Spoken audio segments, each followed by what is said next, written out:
بسم الله الرحمن الرحیم. بزرگترین عادل انصاف علی هدایت هستم و برنامه 129 مهندسی جهل رو آغاز میکنم. در این جلسه ببینیم که شانس با ما چه میکنه و با کدام کتاب ترکی دست نوشته خطی قدیمی تخصصی حرفه‌ای آشنا میشیم. من امروز داشتم در اینستاگرام یه ویدیوی کوتاهی رو از یه شخصی دیدم که مثلا میخواد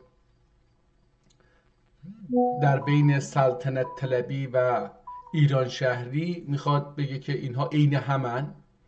حالا دوستان متوجه میشن احتمالاً چه کسی رو میگم، و میخواد از آثار زبان ترکی صحبت بکنه. بلافاصله میپره میره به شهریار، هیدر بابای شهریار، و از اونجا میپره میره ترکیه، انگار که در آذربایجان و در اونجا حالا جدیدها رو مثال میزنه. میگه آقا در ترکیه زبان ترکی زبانی هستش که تونسته نوبل ادبیات رو بگیره.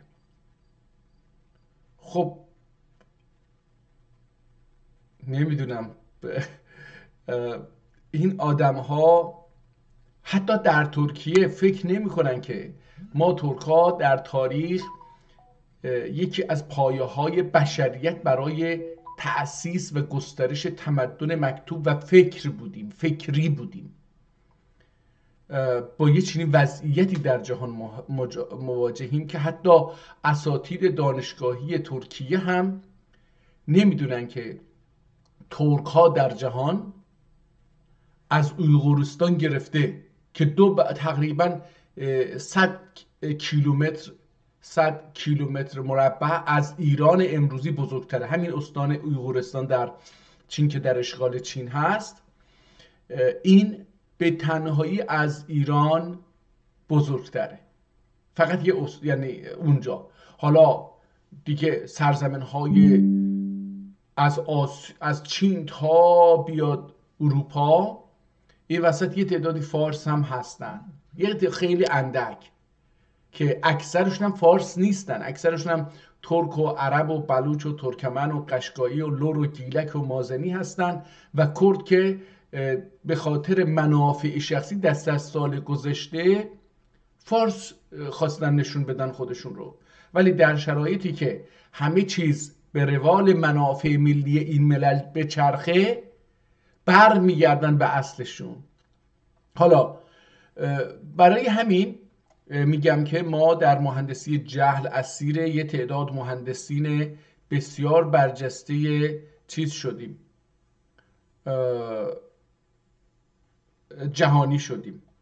خب برای این منظور من در 128 جلسه قبلی بیش از 200 کتاب ترکی دست نوشته خطی تاریخی که چاپ نمیشن و چاپ نشده اند در 250 سال گذشته رو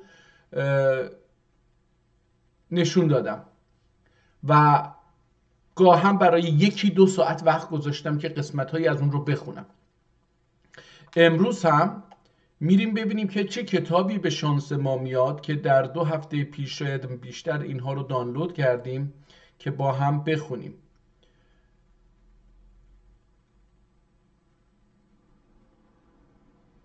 گرگ وزیر داستانی رو خونده بودیم اگر یادم باشه. اومدیم بالاتر، حالا اینجا پیدا کردنش خیلی مقدار سخت خواهد بود. ینگی دنیا رو خوندیم، آمریکا. فکر کنم آخرین کتابی که خوندیم همین باشه. دیوان جلالی رو باز بکنیم ببینیم دیوان جلالی چی هست. بذار ببینیم اگه اینا ریستور بکنه که خیلی عالی میشه. این سری قبل این ویروس اومد و این کتاب رو بست، برای همین نیاورد. بذارید ببینیم اینجا این کتاب هست و یک چیز دیگری الان تو ذهنم بود پرید رفت. بذارید ببینیم. ماشین حساب رو بیاریم و ببینیم که این کتاب چقدر سن و سال داره. این کتاب در سال 974 نوشته شده. 974 ازش کم میکنیم 1446 رو در میاد. 472 سال پیش این کتاب نوشته شده در 378 صفحه. خب برگردیم ببینیم آیا این کتاب فارسی هست، ترکی هست، به چه زبانی نوشته شده، در موضوعش چی هست. فقط گفته دیوان جلالی. دیوان معمولا ما به شعرها میگیم، به مجموعه اشعاری که در یک کتاب جمع شده باشه بهش میگیم دیوان. متعلق به چیز هست. از دیوان دولتی که جایی که کتاب رو می نوشتن، یعنی مکتوبات رو می نوشتن، بهش دیوان می گفتن. حالا اینم از این کتاب باز هم مثل بعضی از کتاب هایی که از دست ما خارج شده، ترک‌ها نتونستن نگرش بدارن و این خارجی هایی که میخواستن توسعه پیدا بکنن اومدن پول دادن این کتاب ها رو خریدن و بردن و حتی ناقص خریدن، یعنی اجازه نداشتن کتاب تکمیل بشه. شاید هم سفارش دادن که آقا شما کتاب رو برای ما نسخه برداری کن. نسخه بردار میخواست کاراش انجام بده، گفت آقا نوشتی؟ آره. دیگه نمیخواد کار برداری بکنید، دیگه نمیخواد نقاشی بکشید، دیگه نمیخواد خط صدا بذاری روی حروف و کلمات اینها. حالا این دوباره در یه جایی داره نگهداری میشه. بذار ببینیم اینجا میتونیم Public National Defense، این در فرانسه نگهداری میشه. جلد کتاب رو میبینید رنگ تقریبا زرشکی تیره چرمی هستش. با این کتاب تقریبا شبیه این نوع جلد سازی و اینها برجسته سازی روی کتاب و چیز هستش، یعنی از دو فن برجسته سازی و حالا نمیدونم اینو چه باید بگیم، مثل کنده‌کاری استفاده میشه، روی جلد انجام داده. کتاب ارتفاعش یا قدش بلنده. داخل جلد نقاشی کتاب رو میبینید که در دوره عثمانی نوشته شده. از کجا میفهمید؟ مثل بال پرنده طراحی کردن. این نقاشی روی آب هستش. ظاهرا یه جایی که کتاب رو میخواسته نگه داره 2 بار کاغذ رو گذاشته روی این جلد و پاره کردن اون نوشته هاشو. بالاخره این زیبایی کتاب جلد رو از دست داد. اسم کتاب رو اینجا گفته بود جلالی، اینجا گفته دیوان جلال بیک. حالا برمیگردیم و اینها رو میبینیم که چی هست اینجا نوشته و اینجا هم فکر کنم یه شعری هست دوباره نوشته و از اینجا کتاب تقریبا شروع میشه از این قسمت. حالا این اولش هم ظاهرا باید بگیم که یه قسمت هایی رو شعر ممکنه نویسنده نوشته باشه یا یک کسی دیگری نوشته باشه. اینجا شعر هست ولی دیوان جلال بیک رو هم اونجا نوشتن و تلاش کردن یه خطاطی نقاشی بکنن، یاد بگیرن، امضا بزنن. حالا احتمالاً این امضا باشه ولی اینها چیز خطه، تلاش میکنه یاد بگیره. اینجا مهر کتابخانه رو میبینیم و اینجا دوباره به فرانسه یه چیزی نوشته شده 1883. این کتاب سعد تملیک الفقه الالهی سبحانه و تعالی، صعد التمليك الفقه فقه الله سبحانه و توا احتمالا. حالا صفحه رو میبینیم متاسفانه هم پاکش کردن، یعنی رنگ رو پاک کردن. اینجا یه مهری بوده، نگاه کنید مهر. من این رو حالا برگردیم بزرگ میکنم کتاب رو، مهر نشونتون میدم. بالای مهرم یه چیزی بود نوشته شده بوده زیر این سعد التملیک الفقه الله سبحانه و حالا توا یا چی هستش، اون رو هم پاک کردن، رنگش جاش مونده، صفحه خیلی آب کشیده، نم شده و خوش شده، احتمالاً به نظر میاد که پاره شده و اینجا یه چیزی بهش چسبوندن اضافه، هم بالا هم پایین احتمالاً، یا نمیدونم چه اتفاقی افتاده این کتاب اینقدر مثلا از اینجا پاره شده. صفحه بعد رو میبینیم که آب خیلی بیشتر وارد کتاب شده و همینطور که عرض کردم آسیب دیده کتاب. اینجا حتی به رنگ زرد هم میتونیم ببینیم. حاشیه نویسی کتاب رو میبینیم، متن شعر رو کتاب رو میبینیم. اینجا به قدری آب وارد شده که اون طرف صفحه از این طرف دیده میشه، رنگش در نتیجه مثل حاشیه دیده میشه، در حالی که اون طرف هستش و میدونیم این رنگ زرد چسب زرده یا کاغذیه که با سریشوم یه چیزی چسبوندن که اون پارگی ادامه پیدا نکنه.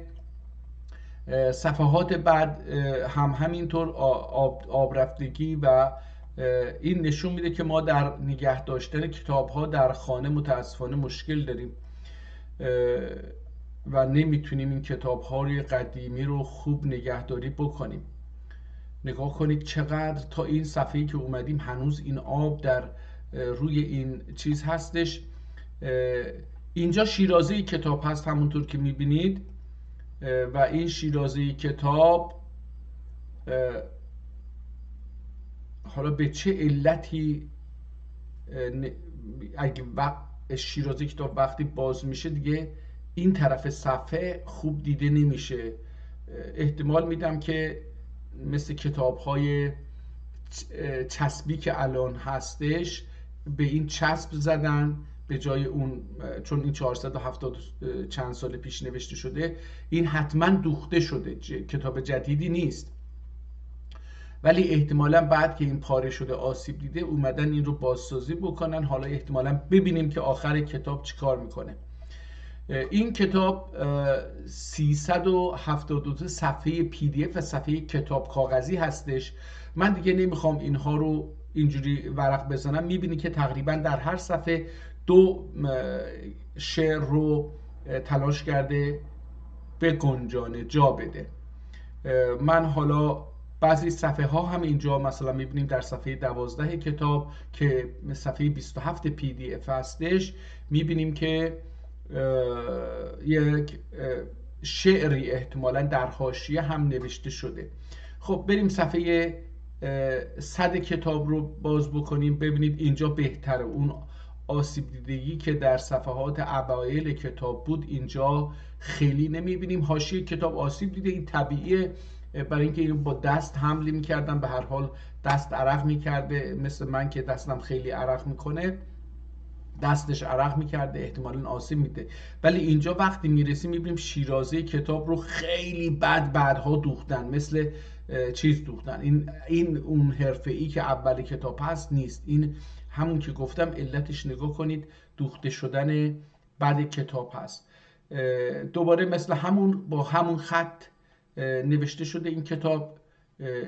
احتمالاً دیوانخانه ها یه جاهایی بوده در بیرون از دولت هم که مثلا یکی کتابشو میبرده میداده اونجا براش خوشنویسی بکنن اشعارشو، یا عرض کردم مثلا یه عده کارشون اصلا نوشتن بوده، نسخه برداری کپی کردن بوده. بریم صفحه 200 رو نگاه بکنیم. ببینید این 200 هست، دوباره همون حالت.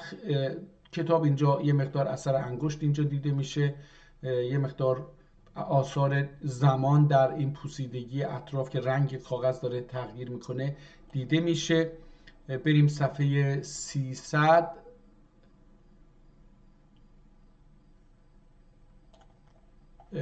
نگاه کنید خیلی زیبا، خط زیبا.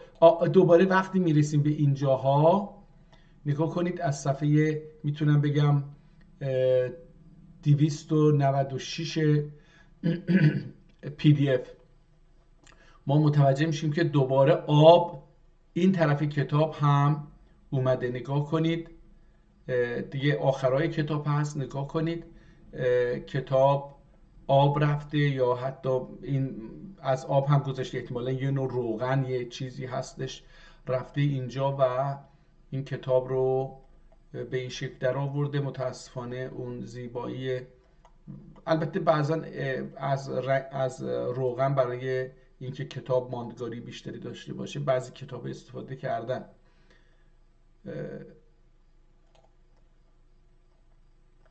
نگاه کنید بعضی جاها اینجا خط و نوع چیز نوشتن کتاب ها عوض میشه، یعنی صفحه 359 رو نگاه میکنیم الان 359 که اینجا، حالا میخواستم اونجا بخونم که نشد.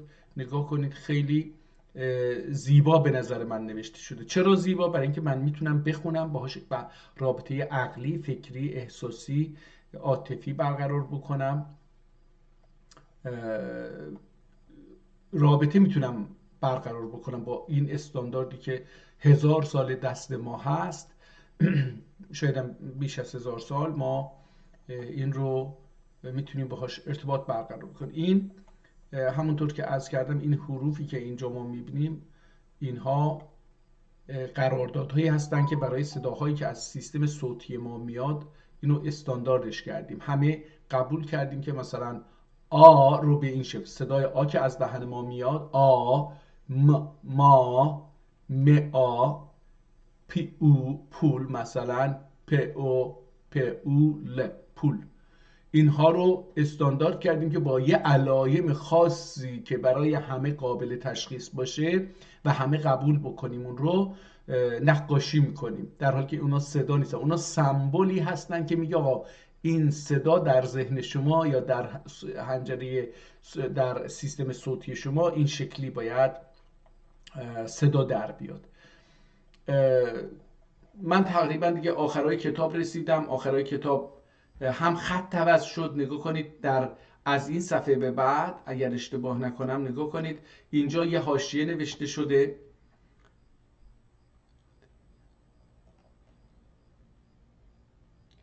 حالا اینجا یه دارو نوشته برای بواسیر احتمالاً.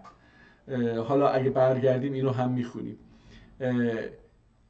اولا اشعار، نوع نوشتن اشعار عوض شده. اینجا یه تاریخ هم زده که امیدوارم بتونیم اینو بخونیم. بذارید بخونم اینو.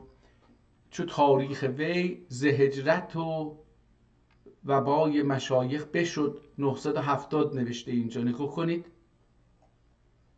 احتمالاً ز هجرت وبای مشایخ بشد، حالا یعنی احتمالاً وبا اومده در این سال. دوباره اینجا احتمالاً نمیدونم یه چیزی هست حروف رو جمع میکنن با هم، نمیدونم چی کار میکنن بدون این که به طور مستقیم اشاره بکنه به تاریخ. حدود رو حروفی که برای اعدادی که برای حروف در نظر گرفته شده اینا رو جمع میکنن میشه تاریخ. اینجا خودش جمع کرده 970 رو نوشته. جشن چو آن نی چو قاضی شهر حلب. این که فارسی شد، اگه فارسی باشه نمیخونیم این کتاب رو.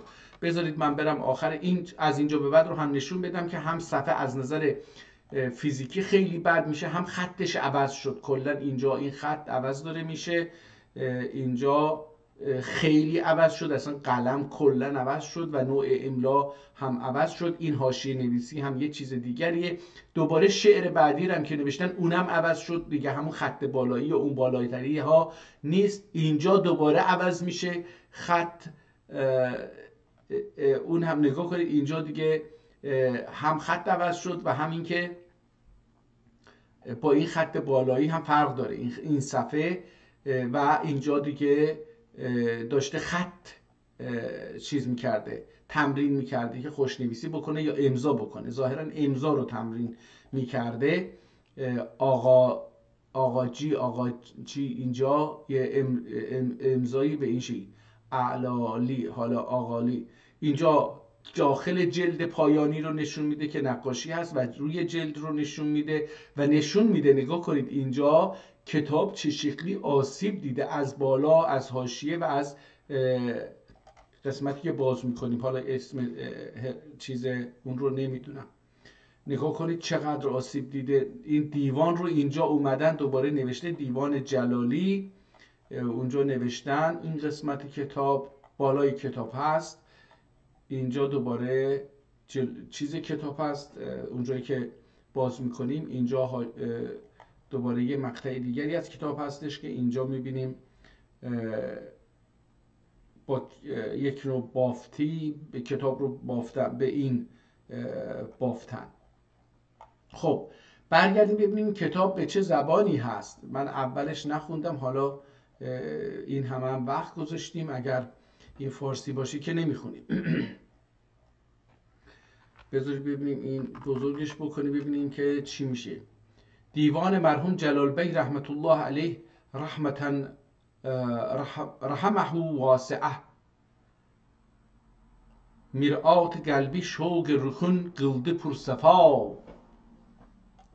مرآت قلبی، آینه قلب رو، شوق رخون قلده پرصفا. خورشید دولتین بوله جندن جونه زیا.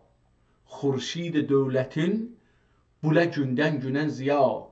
هر روز به نسبت به روز قبل نور بیشتری این خورشید دولت تو بگیره، بتابه. حالا بذار این شعر رو شروع کردم، بذارید این شعر رو بخونیم. حالا با بسم اللهی کردیم، بعد میایم این مهر رو نشون میدم. شمع سعادتون دوره تا صبح عاقبت. احتمالا شمع سعادتون دوره، این تی ه مثل هدایت با اون نوشته دو نقطه گذاشته، تی تأنیث در عربی. این رو من فکر کنم که به معنی همون شمع سعادت دوره یعنی دوره تا صبح عاقبت. مشکات ذات پاکینه ارشمی خطا. مشکات ذات پاکینه ارشمی خطا. ای سرور سرفراز بقا که چنار وار. ای سرو سرفراز بقا که چناروار. لیل و نهار ال götürüp ederüz دعا. ederüz، حالا اینجا هی مقدار آسیب دیده. لیل نهار ال götürüp ederüz دعا، جمع بسته. دل ارمز و سالونه هجرinde ölmez. Dil ermez ve salüne hicrində ölməz. Qaldı müəlləq ardə xali tərəfi əl-həva. Kəl yutru fil hava. فکر میکنم قالدو معلق آرده. ارده احتمالا آرده، یعنی دسته ها رو که گذاشتیم بالا. کلیت رو فی الهوا. خالون غمی للاله بی یق تنمده داغ.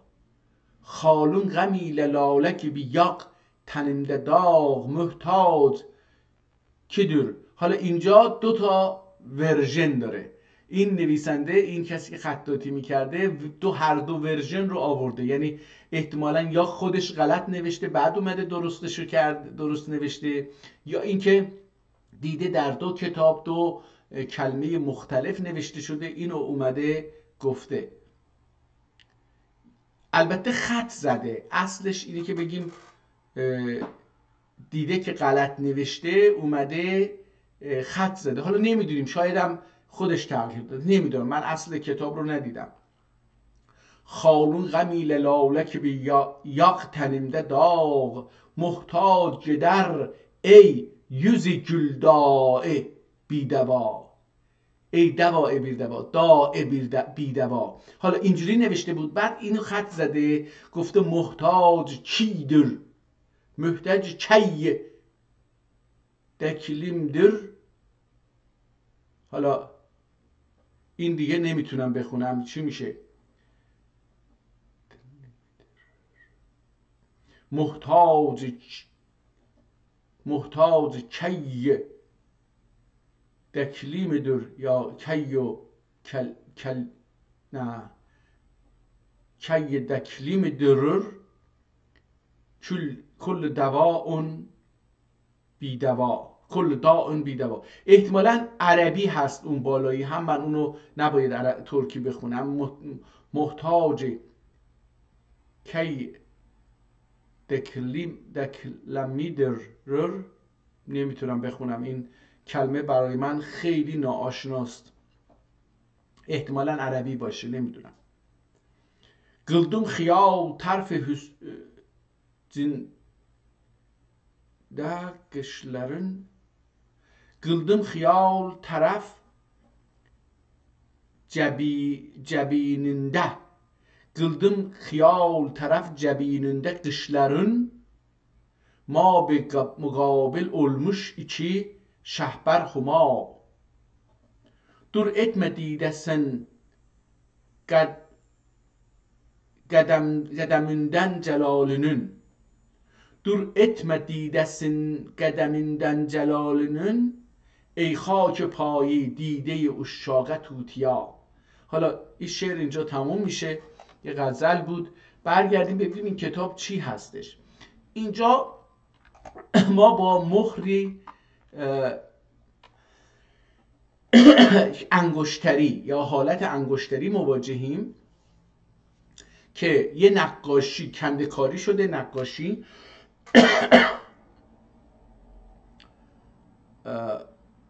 علی، خود کلمه علی در وسط این مهر هم کنده کاری شده، برجسته نیست، کنده کاریه. از کجا میگم این کنده کاری این گل ها و این چیزها؟ برای اینکه اون قسمتی که رنگی شده، رنگ سیاه، رنگ دوات رو گرفته، اون قسمت سیاه ها برجسته هست. اون قسمتی که اون دوات، اون چیز داخلش نرفته، چیز هست مثل سفید دیده میشه، اونجا کندکاری ها هستش.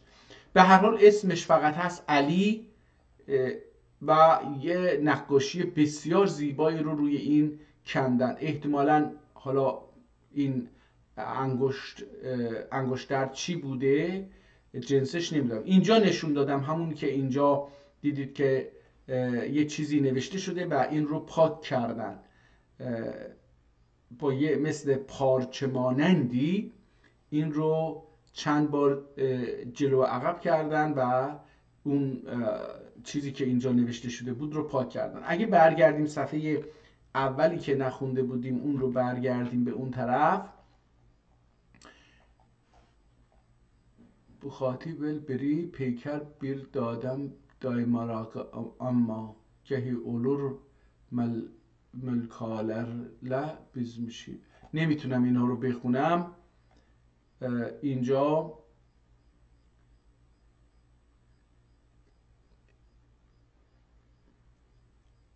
آصف شاه جهان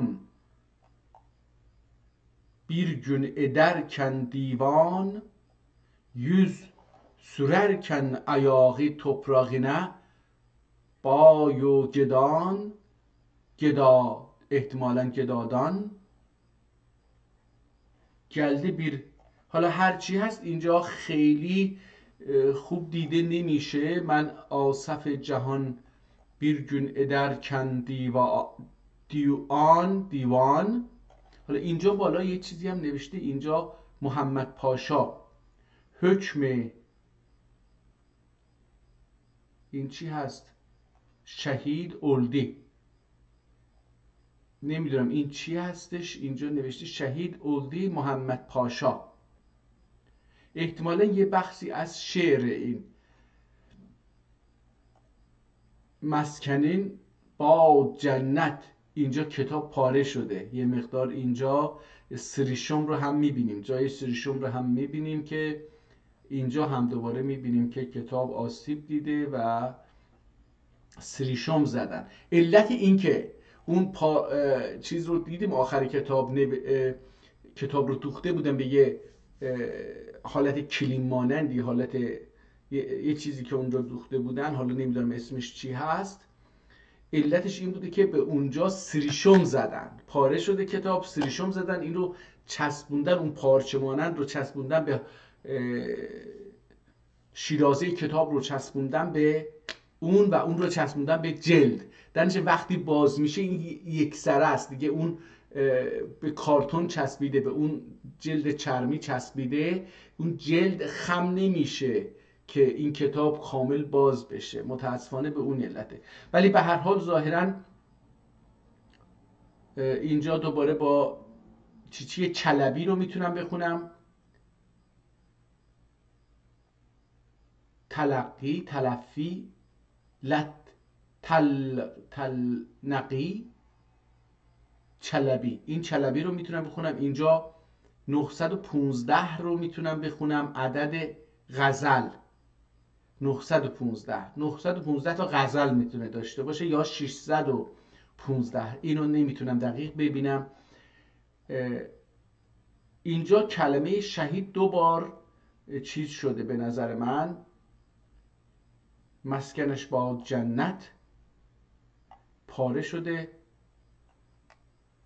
این یه چیز دیگریه این قسمت نوشته. این قسمتی که میبینیم اینجا جدای از اون قسمت هستش. حالا ظاهرا که اینجا هم محمد پاشا رو، اسم محمد پاشا رو میدیم. ولدی شهید اولدی،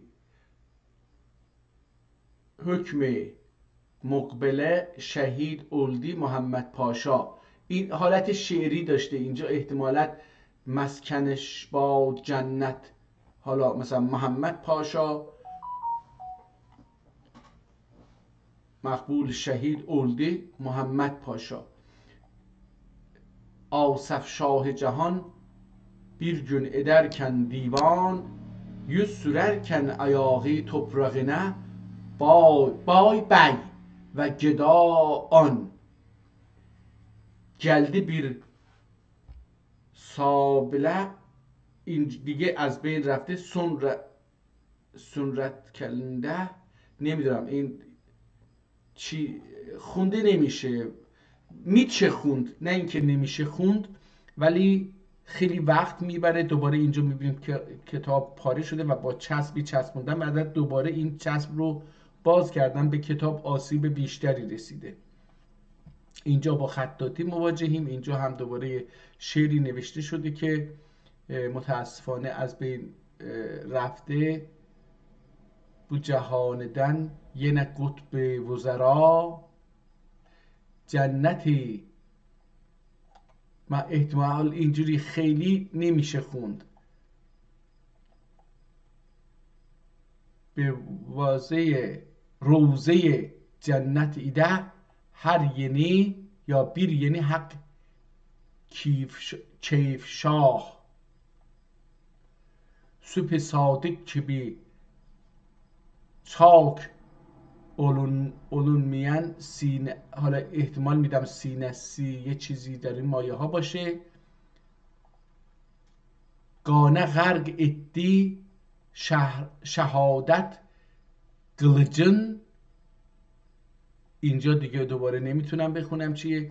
حالا از این بگذاریم دیگه. اینجا این صفحه کاملا مربوط به هویت کتاب بوده، صاحب کتاب بوده، وضعیتش چه شکلی شهید شده و اینا احتمالا مربوط به اون بوده. متاسفانه حتی اینجا تاریخ هم میتونم بخونم، یه کلمه تاریخ.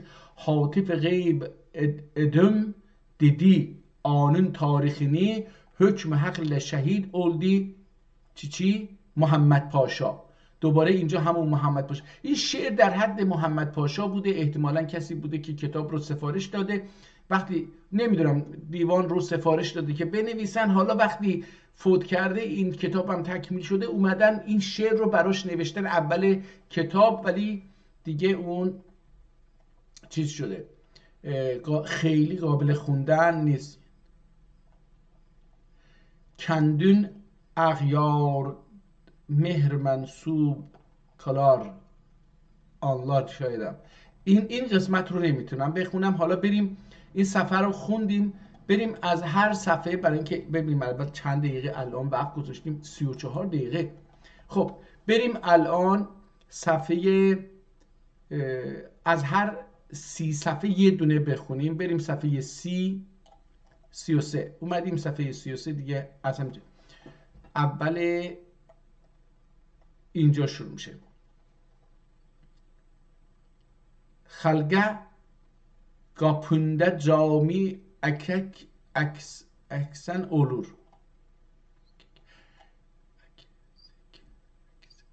احتمالا اینجوری باشه خلقه kapında cami eksik olur. Kabe'den hiç sefami eksik.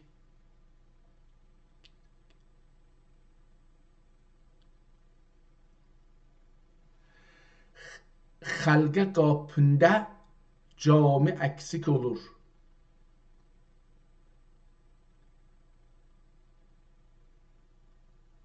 Xalqa qapında cami eksik olur. Kəbədən heç səfami eksik.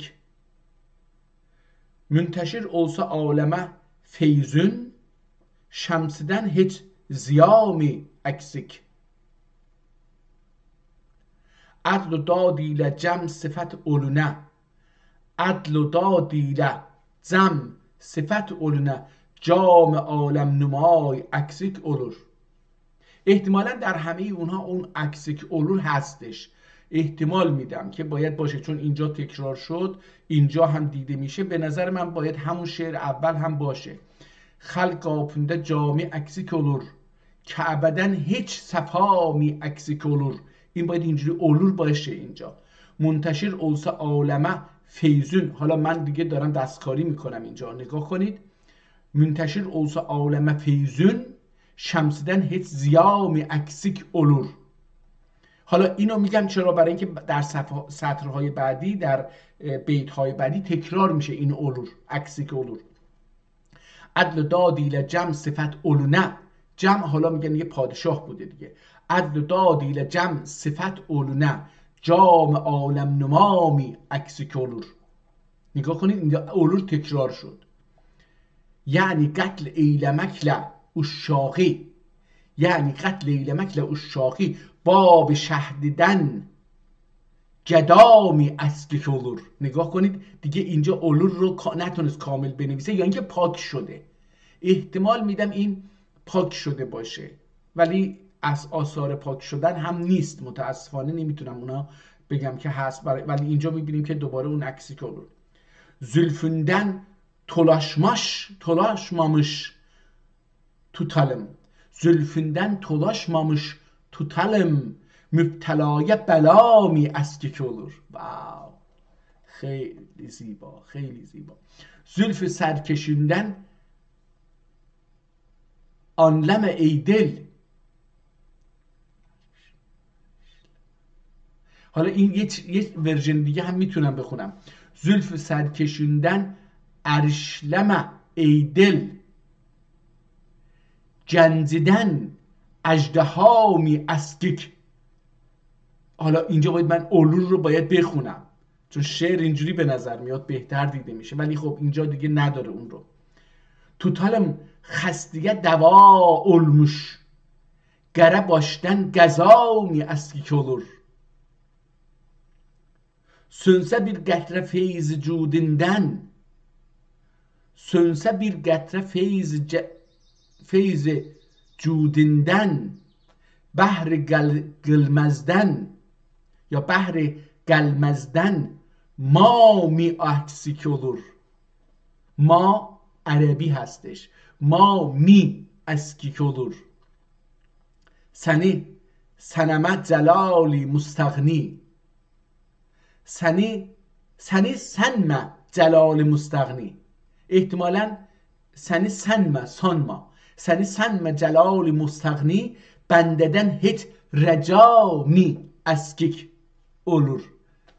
حالا میتونه این اسکیک هم باشه یعنی درسته یعنی اسکیک olur انگار که مثلا همون کلمه تکرار میشه ولی میگن چی در ادبیات میگن که ضمنی تکرار میشه نه لفظی. یعنی معنا تکرار میشه همونطور که من خوندم ولی نوشته نمیشه. اینجا این مفهوم رو من به راحتی میتونم ببینم. حالا این غزل تموم شد. بریم صفحه 60. غزل صفحه 60 رو بخونیم ببینیم که اونجا چه خبر هست. از اینجا شروع میشه. غزل از اینجا شروع میشه ولی ما میتونیم اینجا از اینجا هم شروع بکنیم. یعنی از اینجا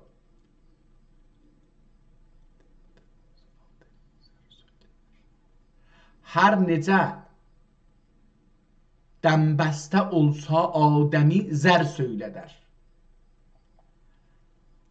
Hər necə dəmbəstə olsa adəmi زر söyleder. هر انسانی که خیلی کم حرف باشه وقتی پول بدی بهش، زر بدی بهش، به حرف در میاد. هر کسی یه قیمتی داره. میخواد اینو بگه هر نجا یا بیر نجا دنبسته olsa آدمی، هر نجا دنبسته olsa، هر طوری که آدمی دنبسته باشه حرف نزنه، زر söyleder. Gülüstan'da اندلیبی ورد احمر söyleder. ورد گل هستش، احمر قرمز. میگه گلستان'da اندلیبی ورد احمر söyleder. گل سرخ اون رو به حرکت در میاره، به صدا در میاره. اندلیب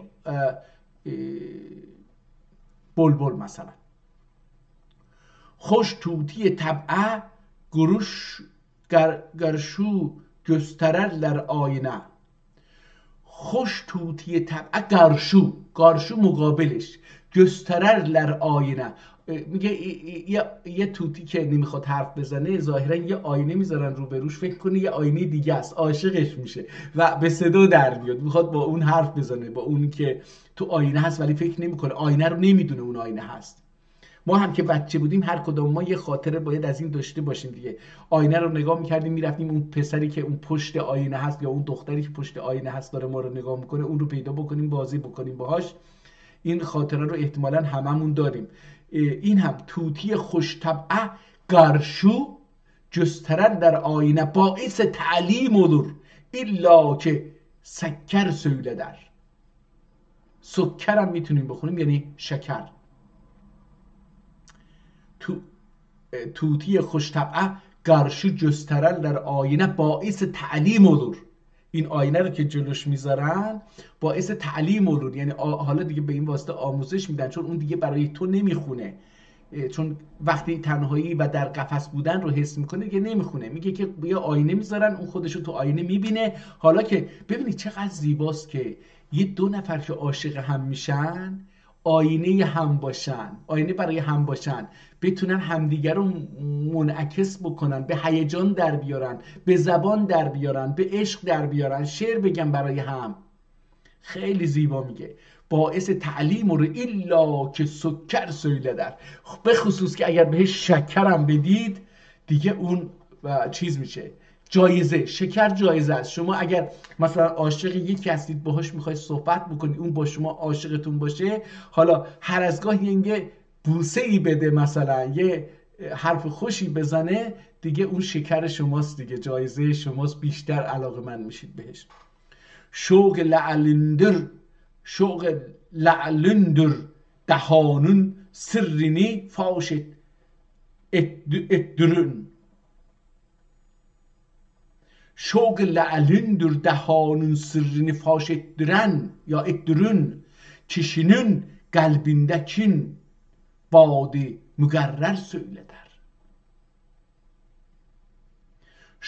Şoğ la'lündür dehanın sırrını faş ettirün, kişinin kalbindeki badı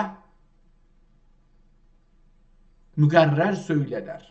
Badə müqərrər söylələr. Kişinin qəlbindəkin, اینجوری باید بخونیم، kişinin qəlbindəkin badə müqərrər söylələr. حالا من یه دوستی دارم میگه که کسی که مسته راست میگه. نمیدونم حرف درستی یا درستی نیست، ولی این همینو میگه. kişinin qəlbindəkin badə müqərrər söylələr. این اون حرف رو. جبر و قهری لقدیمی یار بد گفتار olur. واو. جهر و قهری با جبر و زور و قهر کردن، جبر و قهری لقدیمی یار، دوست قدیمی، یار قدیمی، عشق قدیمی، بد گفتار olur. با اگه قهر بکنی باهاش، اگه به زور مجبورش بکنی، میگه اون چی میشه؟ بدگفتار میشه، فحش و بد و بیراه میگه، عصبی میشه. اینا Düşmene lطف و سخا مت و سناlar söyledir.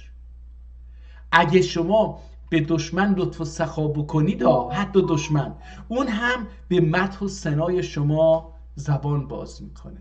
شما چطور یک زن و شوهر، دو تا عاشقی که عاشق هم بودید، حالا به هم دیگه زبان خوش ندارید؟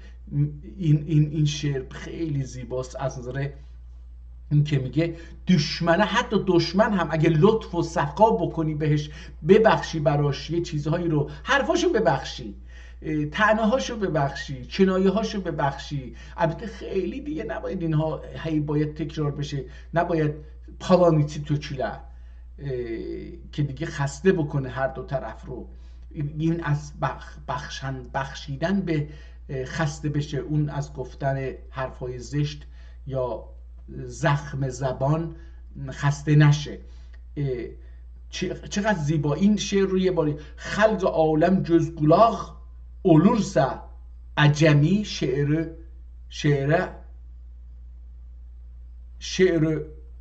şehrine iltifat شه جلالی در و گوهر söyledir. حالا من این شعر رو یه بار دیگه میخونم دوستان. به نظرم خیلی برای امروز ما، برای کسی که دوستش داریم در خانوادهمون، در میان دوستامون، این شعر خیلی مهمه. چه شکلی میگه؟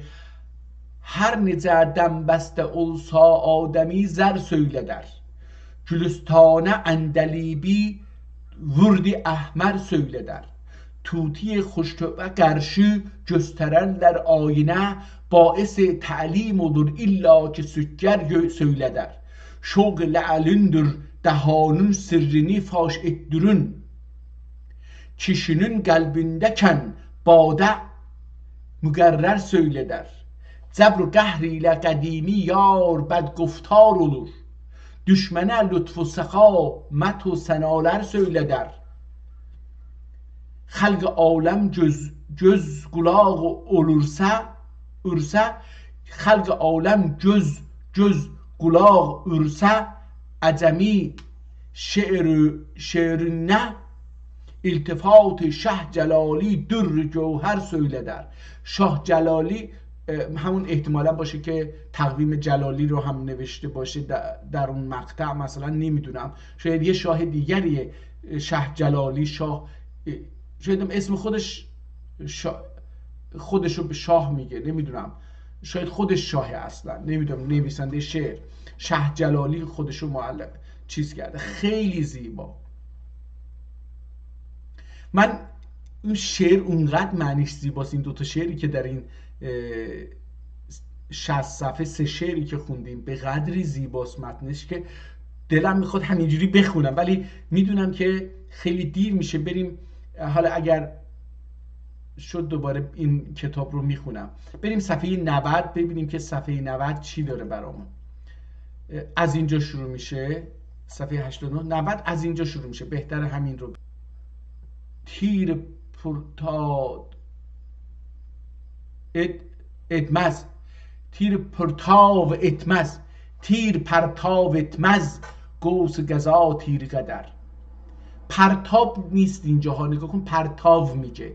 احتمالاً اون لغتی که در زبان فارسی به نام پرتاب هست اون رو از اینجا گرفتن. نگاه کنید. گرچه درلر او شهن گوس گزا تیر قدر، تیر پرتاو ادمز، گوس گزا تیر قدر.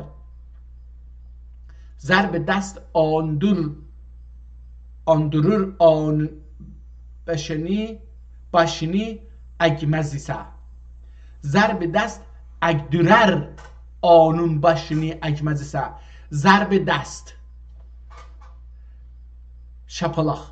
ضرب دست اگدرر خم میکنه. اگدرمخ اگمخ اگدرمخ. اگدرمخ فعل متعدیه. من میگم که اون درخت رو خم کن، اون دست رو خم کن. فعل 2 بار متعدی میشه. یه بار من میگم به یکی و یه بار اون یکی رو خم میکنه. حالا ضرب دست اگدرر خودش یه اراده این دست رو میاره و این میزنه به صورت، به کله یکی، اون خم میشه. ضرب دست اگدورر آنون بشنی اگمزیسه، اگه اون سرش رو خم نکنه با ضربه دست خم میشه کرد. سر و سرکش گد و بالا سینه جرسه باش اگر. سر و سرکش قد و بالا سینه جرسه باش اگر. خیلی شعر معنی داره. این آدم حرفی هست زندگی رو شعر کرده. این با اینکه بره لای موهای معشوق غرق بشه ندونه جهان به چیه، این نیست. این زندگی رو داره چیز میکنه در این 4 شعری که داریم میخونیم. ضرب دست اگدورر آنون باشنی اگمزیسه، سر و سرکش گد و بالا سینی جرسه باش اگر. خنده قلعه اولبی خنده قلسه اولبی غنچه گدر جردیک نیلر. خنده قلسه اولبی غنچه گریدük neyler. Güllerin badı seba defteri hüsnünü derer. Dermek kenden çiğden. Derer. Mesela gülü derdim. Gülü derer. O adam یا مثلا او şey gülü derer. مثلا او uşaq gülü derer. مثلا ما یه نوه داریم، او تو خیابون یه گل زیبا ببینه مثلا میگه که من اینو شنیدم از مادر بزرگش که میگه نه gülü derim aparaq evdə əkək həyətdə əkək. اینو اینجا تو کانادا میگه. مثلا گل رو خیلی دوست داره، ما هم خیلی گل دوست داریم، گل میکاریم همه جا. خونه مثلا تو حیات ما شاید 10,000 تا گل هست، شاید هم بیشتر.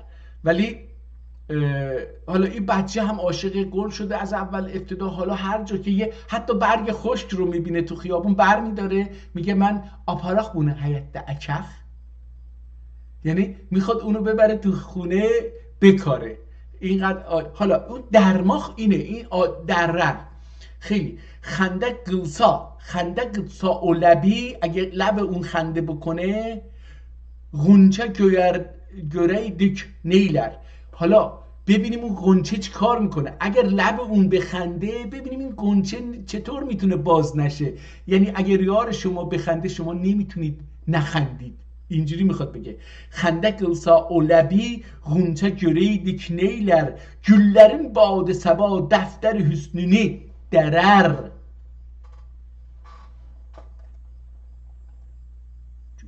Göz terazusine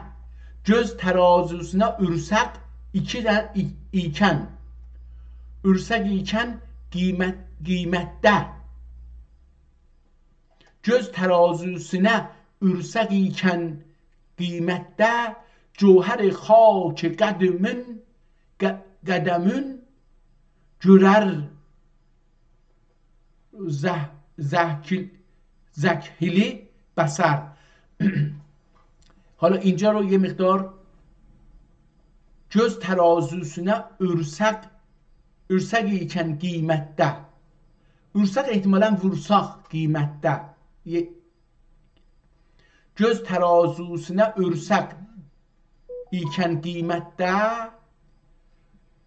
میدونیم که ارمق یعنی یتیشماخ، احتمالا اینجا به معنی دادن باشه. اگر با چشم ترازو بسنجیم و قیمت براش بذاریم، جوهر خاک قدمون görərüz köhlü بصر. کهل بصر یا کهل بصر، این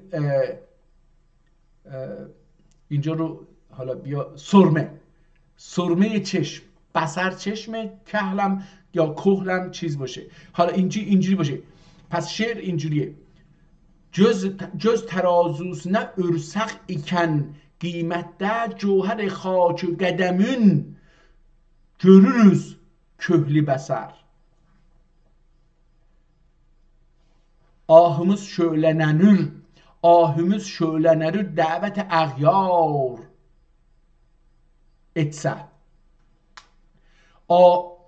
Ahımız şölənənir dəvət اغیار اتسه گرگرز واره düşe خرمن hüsnü şerere hüsnüne şerer اینجوری ahımız şöylenir davet اغیار اتسه آهمز شعلننر برای اولین بار دارم این کتاب و اشعار رو میخونم دوستان، برای همین باید ببخشید این ناهنجاری در خوندن رو.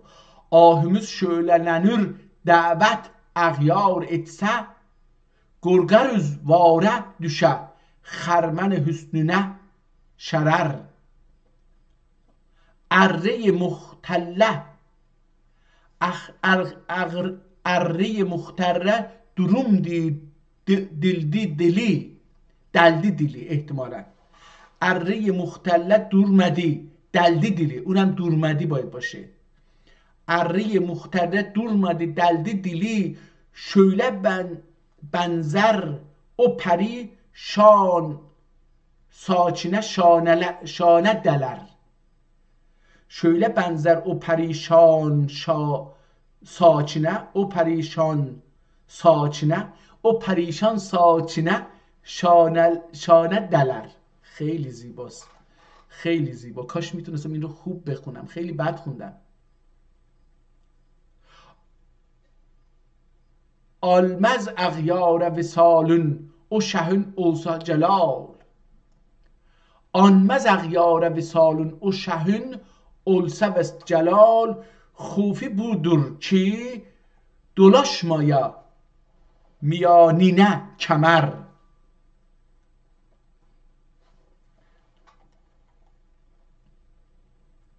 خیلی اشعار خیلی زیباست، خیلی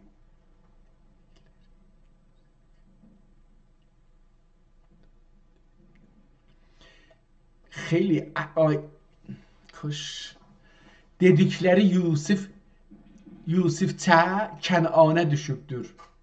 Ayneye aks ruh canana düşüptür. Canan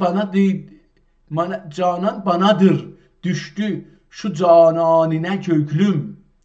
Canan banadır düştü. Canan banadır düştü şu cananine köklüm. Canım yok ana dimke canane düştü. دیمینle canane düştü. حالا اینجا یه مقدار نمیدونم canım یک کلمه اینجا پاک شده. Canım yok ana diminle canane düştü. Canan banadır düştü şu cananine köklüm. Canım yok ana demek dimne حالا این دمکه جانا نه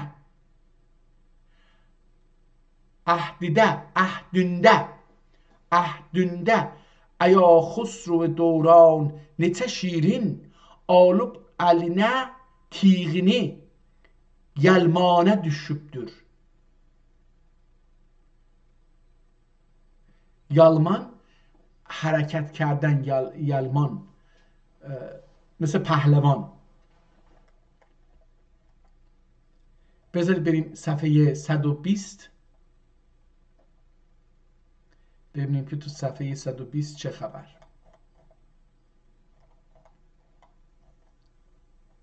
این شعر اینجا تموم میشه، شعر بعد شروع میشه، ولی اینجا یه حاشیه زیبایی هم هست. احتمالاً اینجا یه چیزی از بالا نوشته تا پایین. حالا بذار ببینیم. Köklüm esir mehnet zindan olup gelmez. شعره، اینم شعره. این بالا بذار این با این ببینید چیه. حضرت جلالی افندی پادشاه hakkine götürür. Bu çeşmi درخشانım, bu çeşmi درخشانım güyan olur galer mi? Bu çeşmi درخشانım giryan olur galer mi? Seyli serşikanım ahir umman olur galer mi? Kalır mı? seyli serşikəm, seyli sürüşküm axər umman olur, qalır mı? Artıq xərabə gökülüm manəndi məlk aləm. Artıq xərabə gökülüm manəndi mülk aləm. Mə'mur olur mi, yoxsa viran olur, qalır mı? Yıllardır ki gökülüm kəndüyə gəlmişdir. Bitarə ta qiyamət heyran olur, qalır mı? Olmaz dediler آخر شرح خطوط چشمون. احتمالا من اینو چشمون میخونم ولی احتمالا یه کلمه دیگه باشه برای اینکه چیز وجهون هم میتونه باشه. olmaz dediler آخر شرح خطوط وجهون. تعویلsiz قرائت پنهان olur, qalır. Olmadı dil celali جاه olmaz طلا. حالا اینجا دوباره اینا رو نمیتونم کنم. تا که اولا اسیر زنده olur, qalır mı? بعضی کلمات رو نمیتونستم بخونم اما شعر اون حاشیه رو خوندیم، اونم شعره. پس هر دوتای اینجا شعر. من یکی رو تلاش کردم بخونم.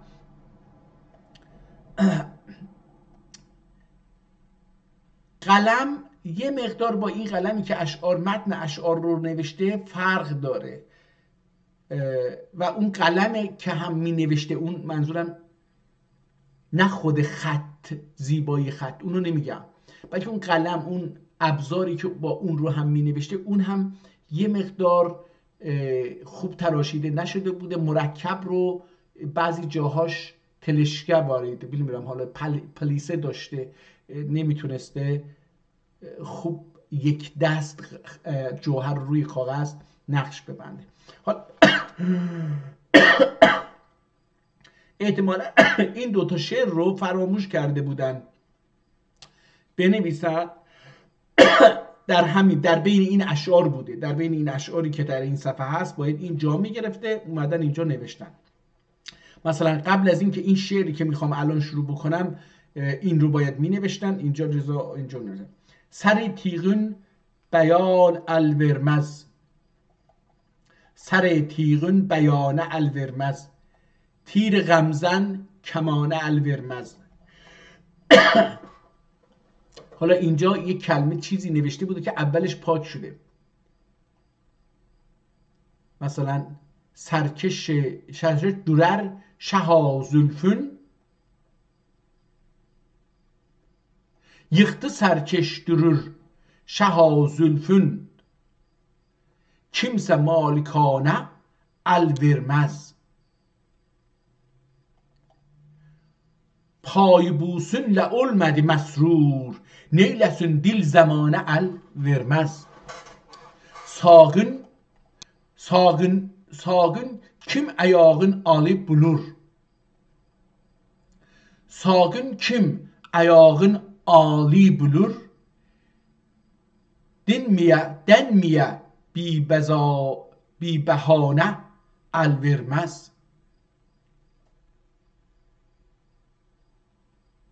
من اینو بهانه خوندم، احتمالاً بله بهانه هست. هی دو چشمه، با هی دو چشم نوشته. Sağının kim ayağın alı bulur. Demiye bی بهانه el vermez. یا denmiye bی بهانه el vermez. Şaneden zülfün itiraz eyler. Şaneden zülfün itiraz eyler. Zülfüne seneme şane el vermez. حالا اینو اگه بخوایم اونجوری بخونیم زلفکه سمنه شانه الورمز. حالا این مثلا زلفک، اینو باید که ها رو من نون میخونم، اونجا رو دیگه دوستان احتمالاً مثلا حالا اگه بذارید این چیز تیر آهم نشانه varmıydı. Tir ahım nişane varmıydı. Neylesin kim nişane el vermez.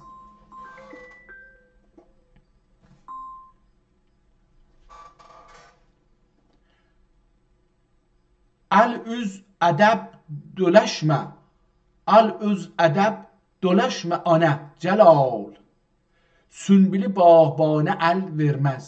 حالا من اگه بخوام اون که ها رو بخونم یه چیز حالت اینجوری مثلا میشه: سر تیغک بیانه الورمز، تیر غمزک کمانه الورمز، غمزن yaktı سرکش درور شها زلفنک زلفک. حالا این دیگه میبینیم که نون هستش دیگه، نمیخواد اینها رو تکرار بکنم. بریم صفحه 150 ببینیم که 150 چی داره. از اینجا شروع میشه: دستونه ساقی شراب خوشگوار almak gerek. دستونه ساقی، ما کلمه دست رو فکر میکنیم فارسیه، ولی ما در ترکی خیلی داریم این رو، کلمات دست رو خیلی کاربردهای زیادی داره. مثلا اینجا میبینید دستونه ساقی شراب خوشگوار almak gerek. دسته هر چیزی که مثلا پول رو دسته میکنیم، یه تعداد پول رو اگه کنار هم ببندیم دسته میشه. میریم مثلا گندم رو درو میکنیم، دسته میکنیم. این انگشتامون دست چرا دسته است؟ برای اینکه این انگشتا بسته برای اینه، دسته، دست ترکی، کلمه ترکی باید باشه، برای اینکه این انگشتها بسته شده به این چیزی که بسته هست. مثلا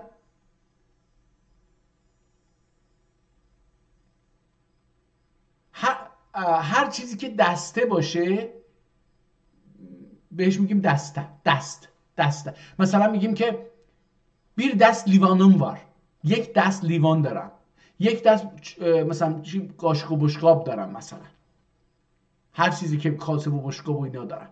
این دست، کلمه دست منظور یک، مثلا در انگلیسی دازن، دوجون. الان تو ایران دوجون، ما این دوجون کلمه رو هم به کار میبریم، نمیدونم این دوجون کی، آیا این دازن، داجن، حالا آدم را دازن این از ترکی گرفته شده یا نه نمیدونم.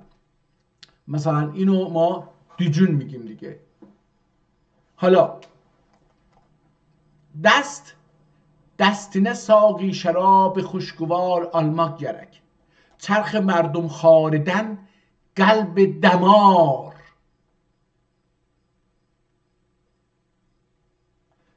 چرخ مردم خاردن قلب دمار. دمار داده مقاله رو، اما دمار نوشته. بزم غمده بولmak istersen تجردن فلاح. بزم غمده بولmak istersen تجردن فلاح. پندینی پیر مغانون بیشمار almak. حالا اون گرک تکرار میشه از نظر معنایی، خودش دیگه نمی نویسه. نگاه کنید: دستونه ساقی شراب خوشگوار almak gerek. چرخ مردم خاردن قلب دمار almak gerek. بزم غمده بولmak istersen تجردن فلا. پندینی پیر مغانون بیشمار almak gerek. نگاه کنید، ولی اونها رو دیگه تکرار نمیکنه، چون که شعر برای اینکه حالا نمیدونم قافیه ها، مصرع ها با هم قافیه چیز بشن، بعضی جاها میخوره دیگه. غره علمق کائناتون دولت و اقبال نه. غره علمق کائناتون دولت اقبال نه. کامکار اولدukça پند روزگار almak gerek. حالا almak رو نوشته، گرک رو من اضافه کردم. کارزار است در رقیب ذوالخمار ایامیدر. کارزار است در رقیب ذوالخمار ایامیدر. حیدر کرار علی نه ذوالفقار almak gerek. من اینو از خودم اضافه کردم کرک رو. تا قیامت یاد علوم درسون. تا قیامت یاد علوم درسون. اگر بعد الوفات، اگه بعد از من که میخوای تا قیامت یادت بگی که یادم باشن ملت. نقد جان متا یادگار almak gerek. حالا اونو ننوشته، من گفتم اونو. غفلت etme şah bazı فرصت eldeyken celal. غفلت etme şah باز فرصت eldeyken celal. سیدگاه عالمه گلدون شکار almak gerek. اینجا دیگه نوشته اون رو. خیلی خیلی زیبا. حالا اینجا انگار که یه جایی یه بیتی رو فراموش کرده، اومده نفته فارغ olmazsun merdünün رحلی eylemek gökülümde padişahın şehre ne minnet حصار almak gerek. یه جایی این بیت فراموش شده، احتمال میدم که اینجا که یه خط گذاشته نگاه کنید. دوستانی که میتونن در یوتیوب الان اینو ببینن، این بعد از بیت 1 2 3 بیت سوم یه مثل 8 گذاشته، همون چیزی که ما معمولا مثل اینجوری میخوایم بگیم که اینجا باید بنویسه. 3 تا نقطه هم گذاشته، اومده اینجا نوشته یعنی باید اگر بخوایم این شعر رو بخونیم باید اینجوری بخونیم. من حالا تلاش میکنم این رو یه مقدارم با سرعت باد. دستونه ساقی شراب خوشگوار almak gerek. چرخ مردم خواردن قلب دمار. بزم غمده bulmak istersen تجردن فلا. پندینی پیر و مغانم بیشمار almak. غره olmak kainatın dövlət و iqbalinə. Kamkar oldukça pənd روزگار almak. فارغ olmasın merdünün ruhl imlinə.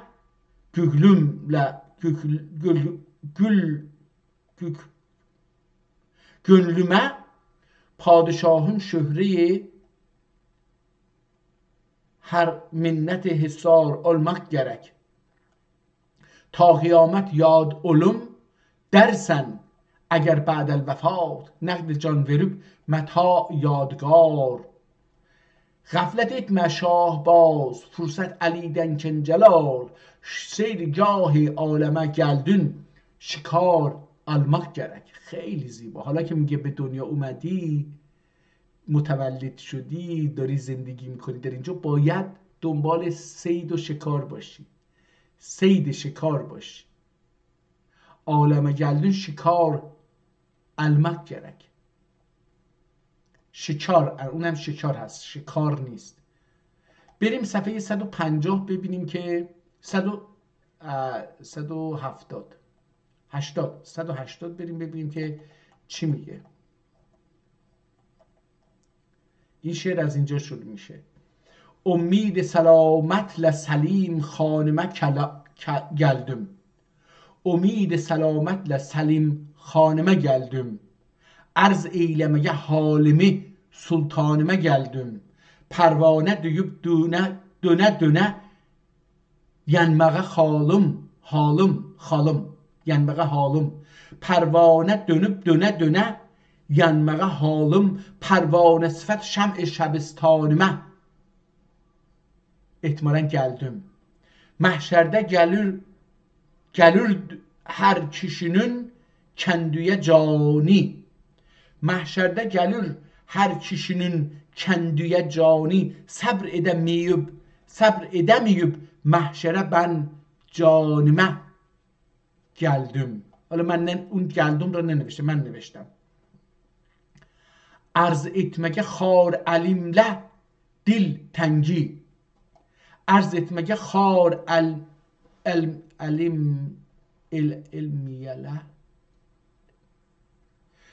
عرض etmege خار علمیله خار علمیله دل تنگی. Bülbül gibi ol gunti xandanıma geldim. Arz etmeye, inciri, arz etmeye xar alemiyle dil tengi. Bülbül gibi ol gunti xandanıma geldim. Zülfünde görüp bendini pend etme ancak. Zülfünde görüp bendini pend etme ancak divane iken akli perişanıma geldim. بی حرف و صدا نطق مسیحایی کنه دل، سیرانه سواد خط divanəmə gəldim. خاک رهین اکدم gözüm açıldı celali. خاز رهین اک حالا اندو من میتونیم بخونیم. خاک رهین اکدم gözüm açıldı celali. یعقوب صفت یوسف کنعانیمه geldim. خیلی اشعار زیباییه. حافظ کجاستش که بیاد مسابقه بدیم. 210 بریم صفحه 210 دوستان. خیلی زیباست. من این اشعار رو من دارم با زبان ترکی یواش یواش آشتی میکنم. راستشو بخواید از اینجا شروع میشه این شعر. از اینجا شروع بکنیم. روز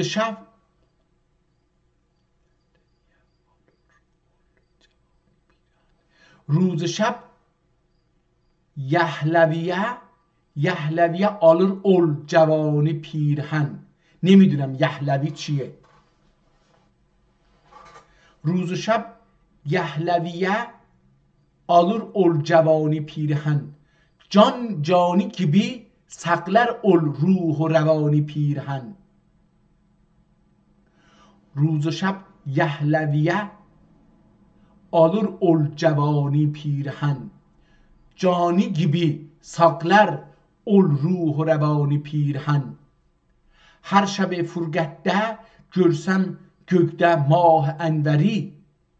Sanırım geçmiştir ol mah asmani پیرهن. Her şebe furgette görsem gökte mah enveri. Sanırım giymiştir ol mah asmani پیرهن.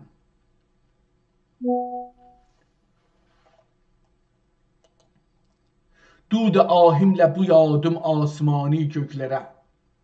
Bu yad ahimle boyadım rengaمیزی کردم. Bu yad ahimle boyadım asmani göklere. Gök هم به آسمان میگه. گök در زبان فارسی در زبان ترکی چند تا معنی داره که خیلی جالبه. گök یعنی آبی، gögre.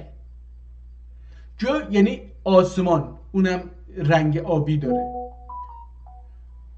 دریا رنگش گوی هستش. همچنین یه فرق به سبزی که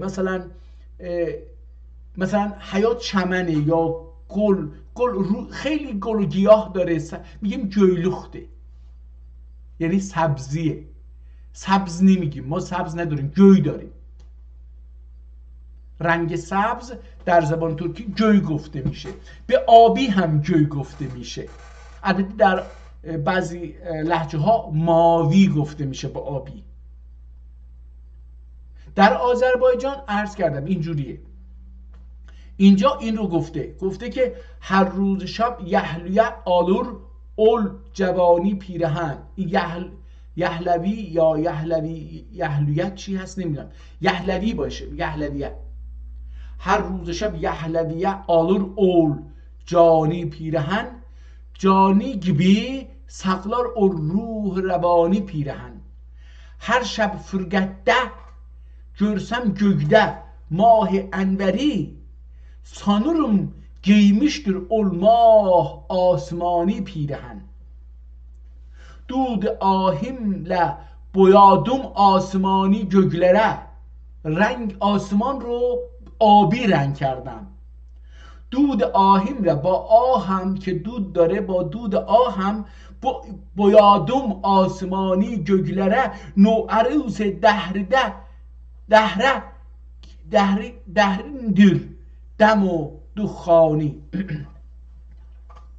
نه دود آهیمle boyadım آسمانی gökler. نوعروس دهر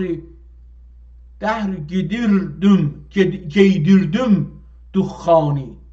نوعروس دهره giydirdim دخانی. دخان عربی هست به معنی دود.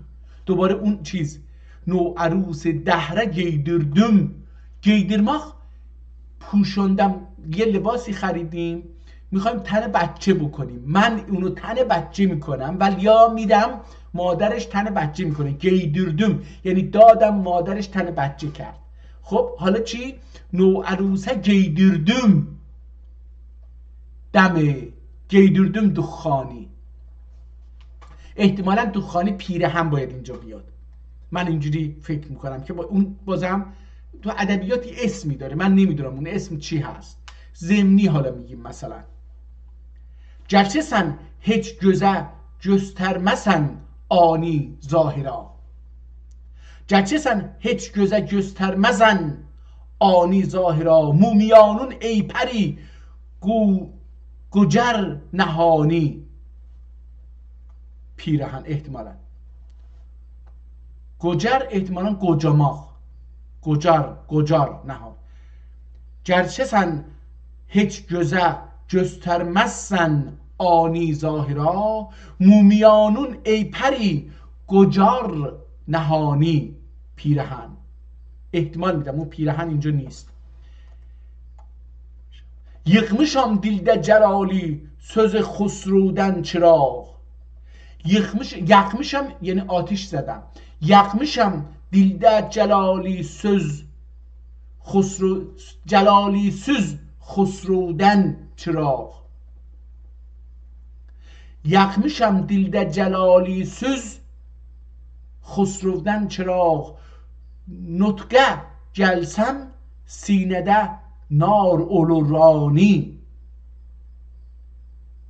پیرهن یخمشم dilde celali söz خسرودن چراغ. نطقه gelsem sinede nar olur ani. پیرهن اینجا این تموم میشه. من فکر میکردم که چیزه، این رو چون اسمش دیگه گفت یعنی این بیت اینجا تموم میشه. من فکر میکردم که این چیز هست. بریم بیت غزل بعدی.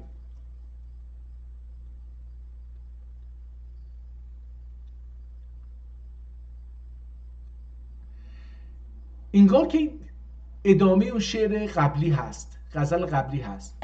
حالا با ت دسته‌دار نوشته این کلمه رو، فکر می‌کنم دله. تین مدر سینم gibi din مدر، احتمالاً اینجوری باشه. تین مدر سینم gibi çak olsa yekta پیرهن. اول مسیح انفاسی گرجمش مریم آسا.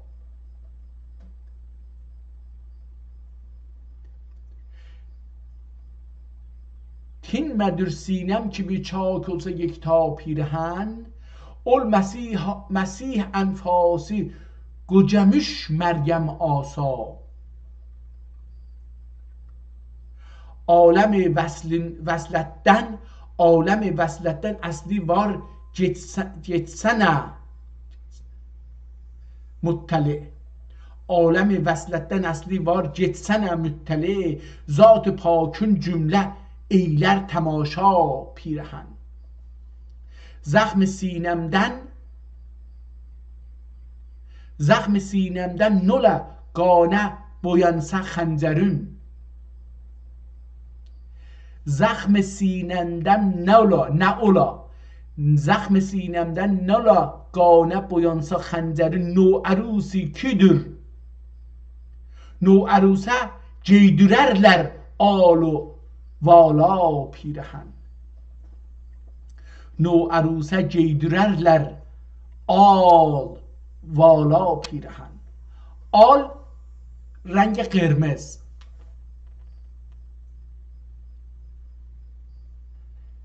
الان سفید میدن، نمیدونم چرا با کفن میاد کفن میره. اینجوری اصلا خوب نیست. این که نمیاد بمیره که. یعنی سفیدی رنگ درست پاکی هست ولی در اینها رنگ مرگه. در جهان اسلام رنگ مرگ سفیدی. وقتی دختر رو شوهر میدید لباس سفید میپوشید میفرستید خانه مرگ. متاسفانه این از زبان فارسی، از فرهنگ فارسی وارد فرهنگ فارسی از هند گرفته. هند میدونی که زبان فارسی بچه ترک هاست و از هنده، در نتیجه با ترک ها میاد به این طرف. یعنی اگر ترک ها نمی اومدن، غزنوی ها اینها نمی اومدن ایران، این چیزی که الان ایران نامیده میشه به این خاک ها نمی اومدن، زبان فارسی محبوس در هندوستان میشد و از بین میرفت حتی. چرا که در هندوستان زبان فارسی تقریبا از بین رفته. این ترک ها بودن که هم زبان فارسی رو زادند، تولید کردند، ایجاد کردند و هم اون زبان رو با همراه خودشون آوردن تا اروپا. این زبان یک زبانی بود که ترک ها از سر تفنن و رابطه با دیگران ایجاد کردن. حالا اینو برای چی گفتم نمیدونم. ها، اون پیراهن سفیدی که عروس میپوشه میاد، هم به زبانم میگن با لباس سفید برو، با کفنم برو، با لباس سفید برو خونه شوهر، اونجا مرگت اونجا منتظر باش تا بمیری. در زبان ترکی، من در آیین تمدن ترکی یه چیزی وجود نداشت. من یادمه در روستا که بودیم، عروس رنگ قرمز، لباس آل میپوشید، قرمز میپوشید. چرا که خونه شوهر خونه مرگ نیست، دخمه نیست که بره اونجا منتظر مرگش باشه. در این زبان این لباس سفید به نظر من اصلا چیز خوبی نیست برای عروسی. لباس قرمز لباس رنگ، شادی، حتی خون علامت زندگیه. یعنی ما با خونمون زنده ایم و رنگ خون ما قرمزه. و اون خانومی که عروس میاد در گذشته ها یه دستمالی باید شب اون اول باید یه دستمال خونینم میداد به خانواده که نشون میداد که من برای زندگی اومدم. از وقتی که لباس سفید پوشیدیم دیگه این احترامات و اینها هم از بین رفته و الان دیگه زنها نمیان برای زندگی، زنها میان برای طلاق گرفتن و اینکه پول بگیرن از مردها.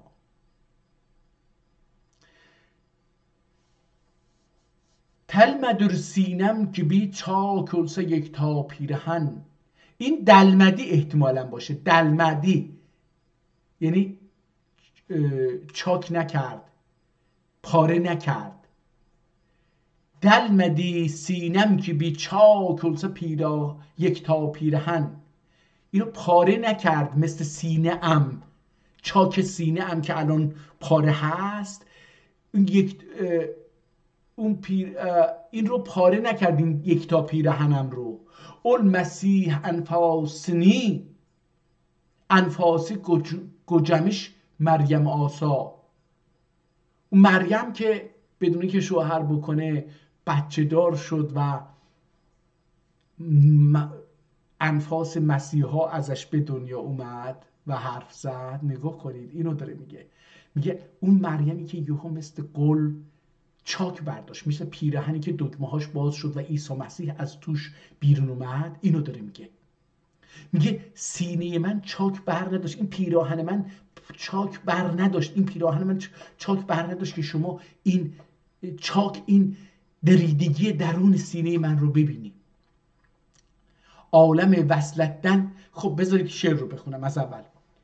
دلمدر سینم که به چاک olsa یکتا پیرهن. اول مسیح انفاس گجمش مریم آسا.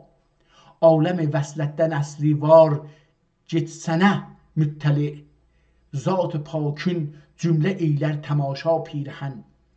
زخم سینمدن نولا گانه boyansa خنجرün.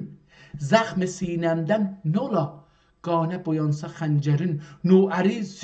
Noərusə geydirərlər al vala pirhən. Suzən qəmzənlə pur zəxm eyləmişdir sinəsin. Suzən qəmzənlə pur zəxm eyləmişdir sinəsin.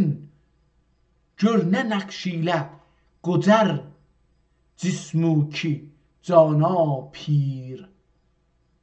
احتمالا هم باید بیاد اونجا.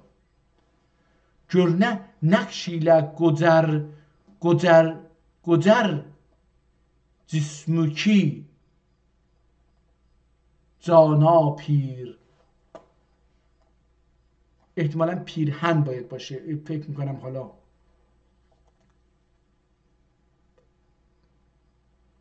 باغرینه çekmek diler her dem celali tirini. Bağrına çekmen diler her dem celali tirini. Yare vest olmasa bulur mi tesella. این دیگه نمیدونم چجوری باید این بریم صفحه 110 بود 140.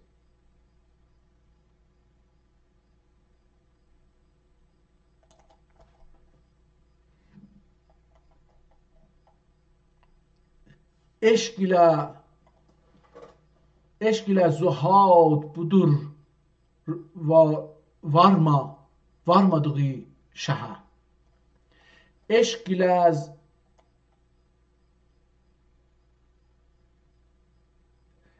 ile zuhad budur varmadığı şaha. Qalb olan əcsad-ı zahirdir bu doymaz ateşe. عشق ile zuhad budur varmadığı şaha. Qalb olan əcsad-ı zahirdir bu doymaz آتشه. خب یه مقدار این رو بعد خوندم، یه مقدار به خاطر بعضی کلمات رو باهاش آشنا نیستم. عشق ile zuhad budur varmadığı şaha. Qalb olan əcsad-ı zahirdir bu doymaz ateşe. Aşkıma yüz verli ciddi. Aşkıma yüzü yerli getdikçe çok olmaktadır. Aşkıma yüz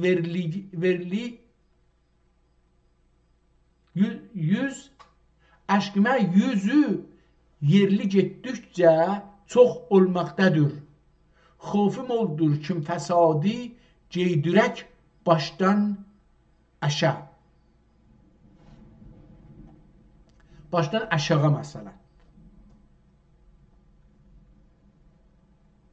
Aşkıma yerli getdikçe çok olmaktadır. Xofum oldur kim fesadi ceydürek baştan aşağı. این چقدر ایران رو انگار اون زمان، ایران امروز رو اون زمان خیلی چیز.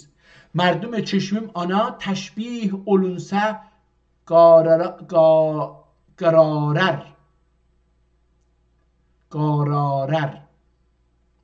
مردم چشمم آنا تشبیه olunsa قararer.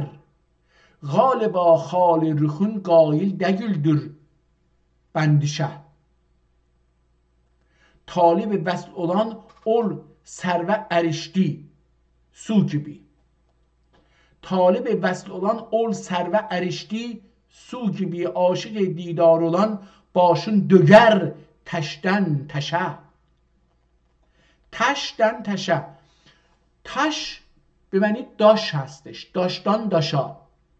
تشتن تشا. گفتیم که با ته تصدار نوشته که گفتیم این یه حرفیه که ما متاسفانه در ایران تحت دست زبان فارسی این رو تقریبا نمیتونیم بگیم الان.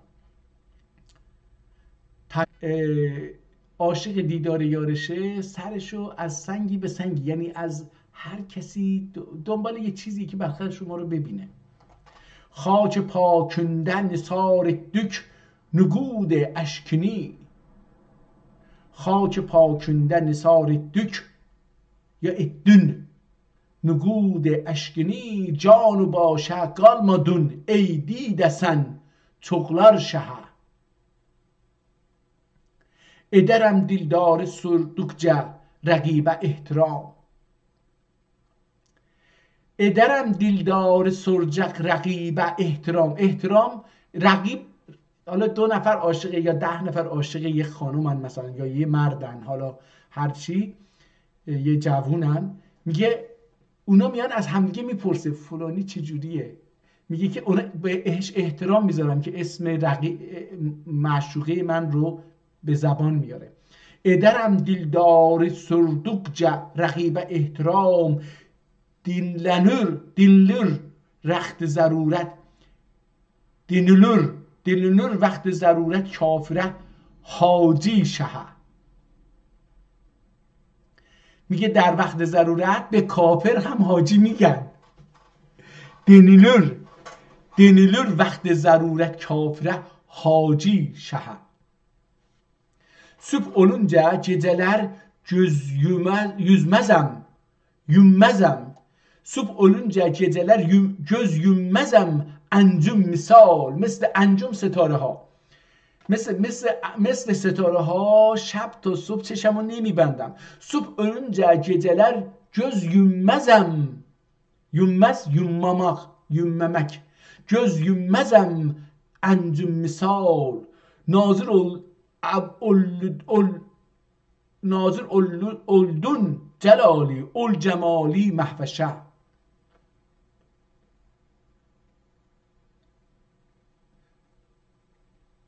این اولدون هست ولی لام رو 2 بار نوشته، نمیدونم اینو چجوری باید بخونم. ناظر اولدون جلالی، من این باید اولدون باید بخونم، ناظر اولدون جلالی اول جمالی محوشه. خیلی اشعار بسیار زیباییه. بریم صفحه 270. بریم صفحه 270.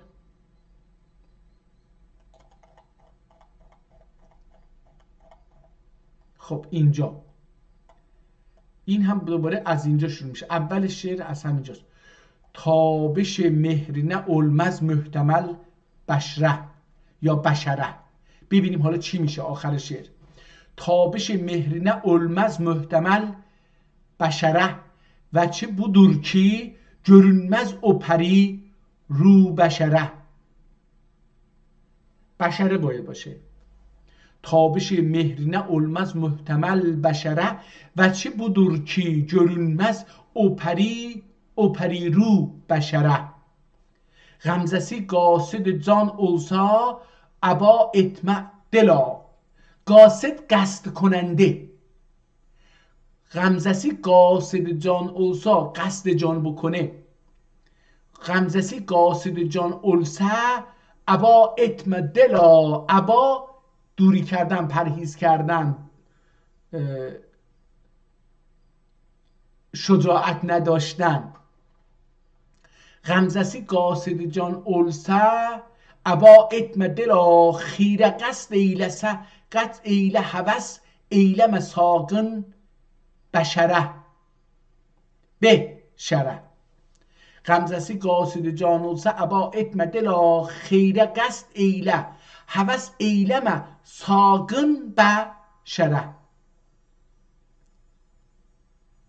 ساقن، ساقنماخ یعنی خودداری کردن. به شر، اینجا به شر هستش. خیره قصد ایله، قصد خیر کن. هوس ایلم ساقن، حتما. ساقن یعنی ساخن. الان ساخن داریم میگیم. ساقن یعنی قطعا. ساقن به معنی قطعا. قطعا هوس نکن به شره. به شر هوس نکن. ساقن به شره. عقل و فکر و دل و جان قلب دولا سر ساچمه. ساچمه. عقل و فکر و دل و جان قلب دولا سر ساچمه. سرت رو نکش. زلف ترار övmez sel terrara merin onların işin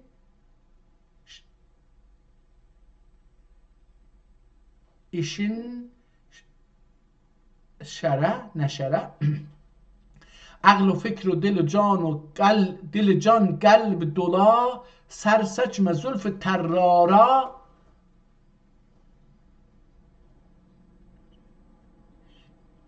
زلف ترار ömrün Umer'in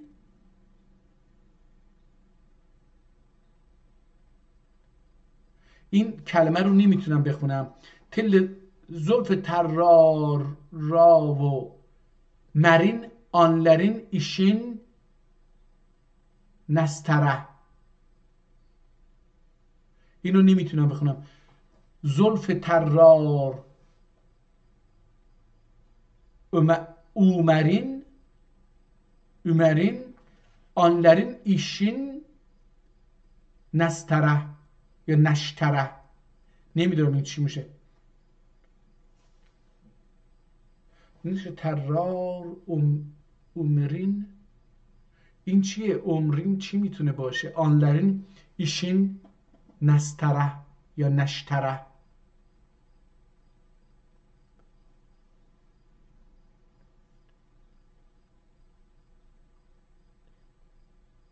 اینم نشتر باید باشه. نشتر. قیمت در سر سرشکیم. قیمت در سرشکیم görüp ağlar ağyar. Ola göz bu necğanın kıymeti ancak başara. Qiyməti dürr sirişkün görüb ağlar ağyar. Ola göz buncuğunun. Ola göz buncuğunun. اینو تونستم بخونم. buncuq منجوق نمیدونم حالا اینو چه باید بگم. buncuğunun فکر میکنم منجق هستش دیگه تو فارسی هم فکر میکنم. مثل شیشه و سنگ اینه که وسطش سوراخ داره، یه نخی میبندن میندازن. خانم‌ها در گذشته بچه‌ها مینداختن دور گردنشون به جای زیورآلات. الان دیگه فقط طلا جاشو گرفته یا نقره و نمیدونم مروارید. اینها قبل اینا سنگ‌های گران قیمت این کار رو میکردن. اولا göz buncuğunun قیمت ancak bəşərə. Yerlərə çaldı cəlali həvəsi zülfü səni. Adəmi zillətə salər dəmdəmi be bəşərə. Be şərə.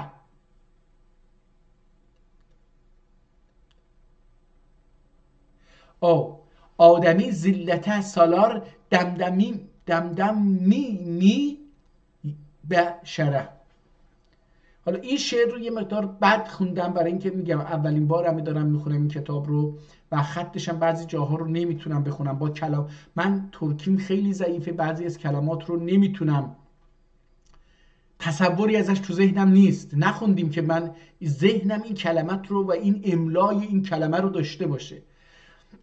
ممکنه اون کلمه رو حتی داشته باشم شفاهی، ولی چون املا رو ندیدم حافظه من یه تصویری از اون املای اون کلمه تو ذهنم نداره. در نتیجه میمونم، خصوصا که در شعر هم املای کلمات متفاوت گاهن نوشته میشه برای آهنگ شعر.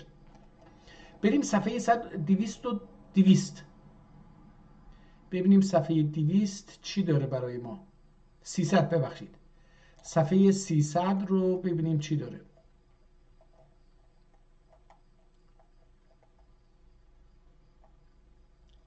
از اینجا شروع میشه. صفحه 300 غزل از اینجا میشه. ظاهرا اینجا یه شعری باید یه جای دیگه نوشته شده باشه. بذار ببینیم.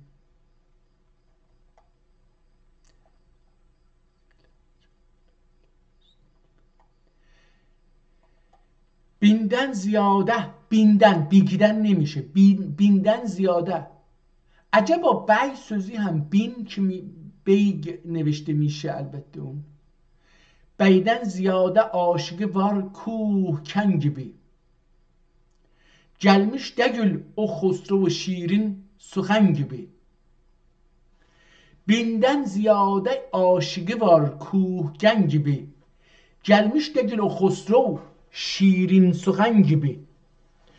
Türk gələ nə cüzvi dərər tərk sər gərək. Tərk küləh nə cüzvi dürər tərk sər gərək. Tərk küləh nə cüzvi dürər tərk sər gərək. Durar, dürər həman, durmaq.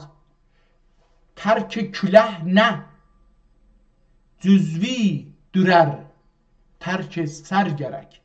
Ol sərvi qamətə sarılan yasəmin gibi ya yasəmən gibi. Mümtaz hüsn و kemal eşq ey şeh benam. Sənin gibi zamanədə vardır nə ben gibi. Sodای zülf yar ilə miskin gül niyə? Sevdای zülf yar ilə miskin gönül niyə? İstər ki qət'i rəhm edə müşk xitən gibi. Bu söz خسرو خیال کماله. Bu söz خسرو و کمال خیال کماله. Bu söz خسرو و خیال کماله. الفاظ حافظ ile celali hüsnü Hasan gibi. Celali Hasan gibi. این قصیده هم این غزل هم تموم شد. بریم صفحه 330.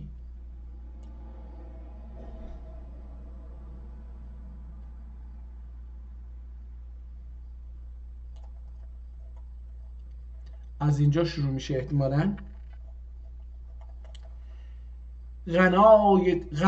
غنای قلوبdur benden sual eden غناس semtin.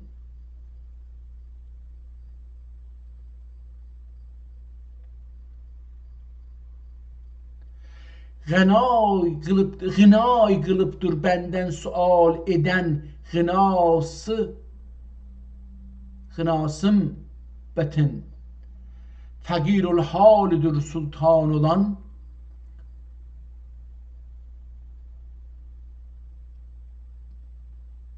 tutsa rica. Gınay kılıptır benden sual eden gına simetin. Gına semtin. İhtimalen cürbet. Gına semtin. Fagrulhalidir sultan olan tutarsa rica. Tutsa rica. نته. حالا اینجا یه چیزی نوشته که پاک شده، متاسفانه نمیدونم چی. نته شاه سلطانه ورمز گدا سمتین. اینجا یه کلمه هستش نته نیک شاهیه. نته بین شاهیه هم میتونه باشه. نته بین شاهیه سلطانیه ورمز گدا سمتین. دلا راه فنای عزمتر استرسن بگا. اررسن جنج لا فنایه توت اهل فنا سمتن. اررسن جنج لا فنایه.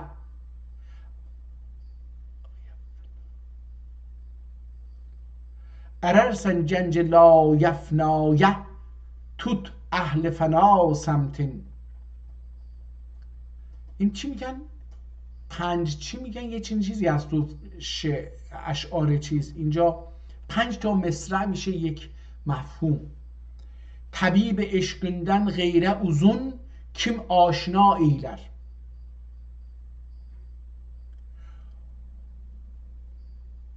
O gelmez derde düşer. O gelmez derde düşer.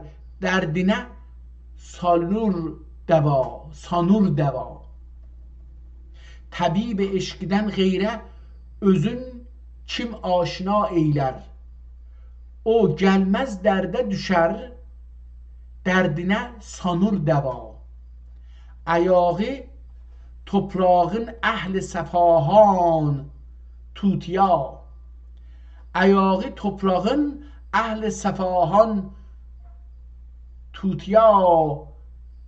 Dila سودای زلفیل varın çine hata.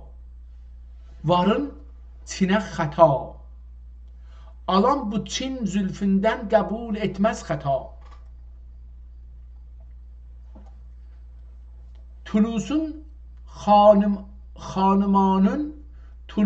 hanımanın dün siyahet camini toldur. Tulusun hanımanın dön siyahet camini toldur. Arüsün yola tenha git ki senden gayri hey guldur.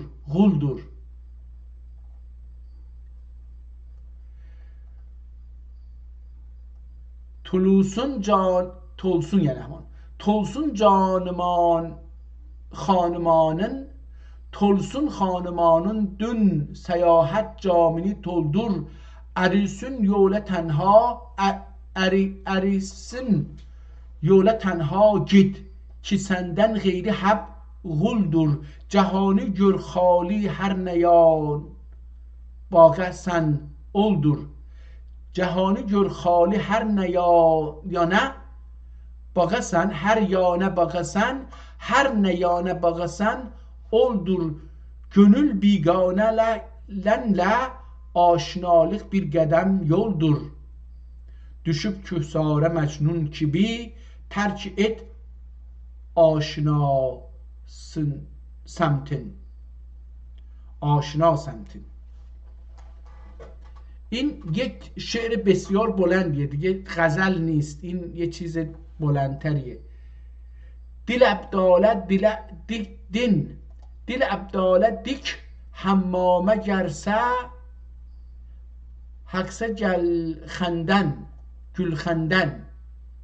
دل ابداله دیک حمامه گرسه çıksa گلخند احتمالا یه جایی مثل آتشدان بود، آتشدان در حمام بوده. احتمال میدم اون اگه مثلا بری اونجا آتش رو احتمالا سیاه میای بیرون دیگه، آتش روشن کنی از در حمام اونجا ببینید.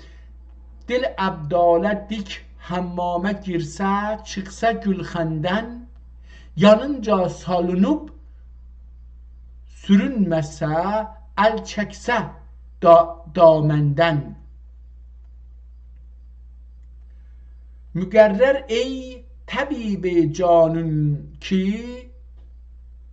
müqərrər ey cəbib tanın ki dərman yox bana səndən. Müqərrər ey təbib canın ki dərman yox bana səndən. Yeridər əzmi küyünlə çıkarsa can del təndən.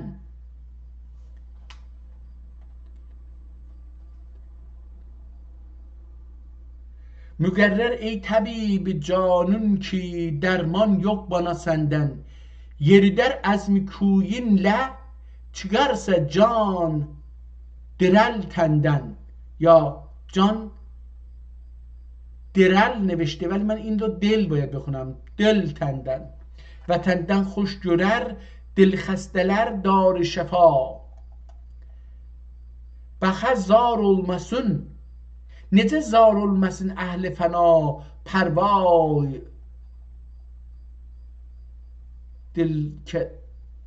zülfündən. Necə zar olmasın əhl-i fəna pərvay zülfündən. Gəlir başlar, qanlar dökülür payız.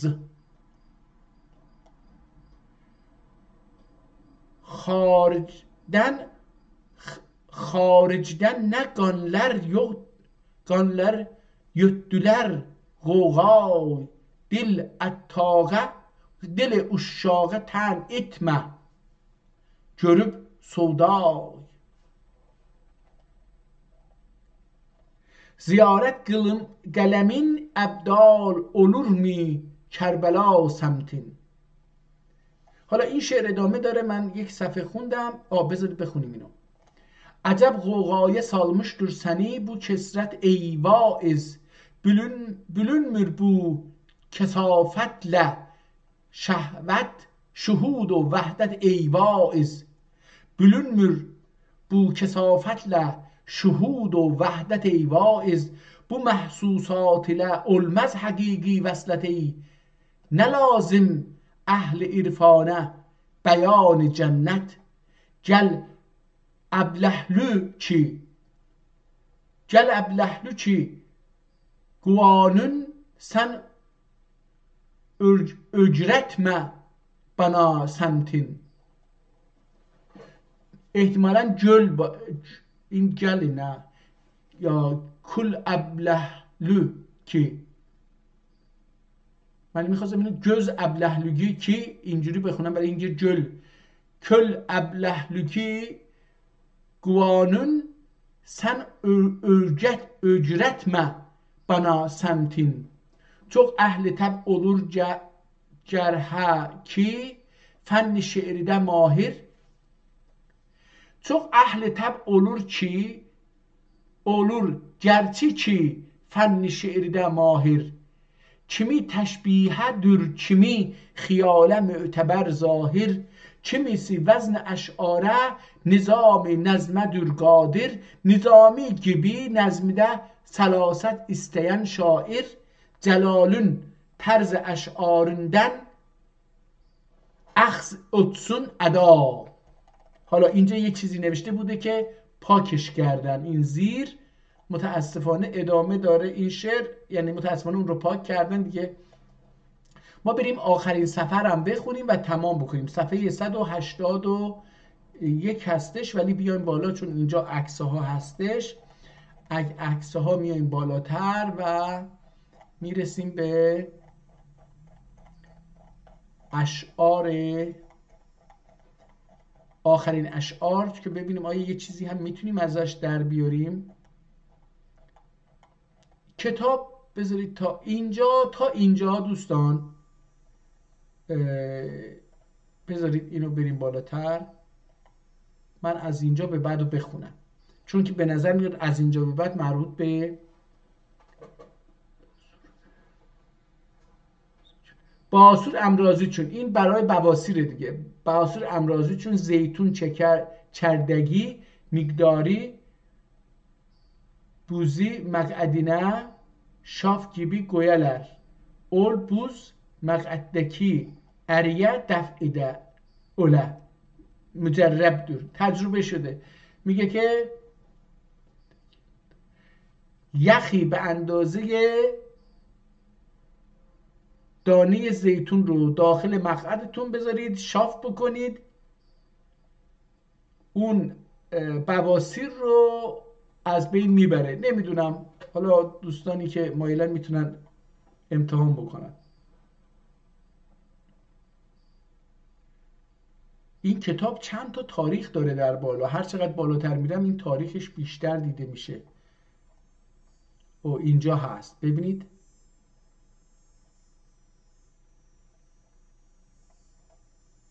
هی میخوام یه جایی این یه چیز باشه میبینن که نه.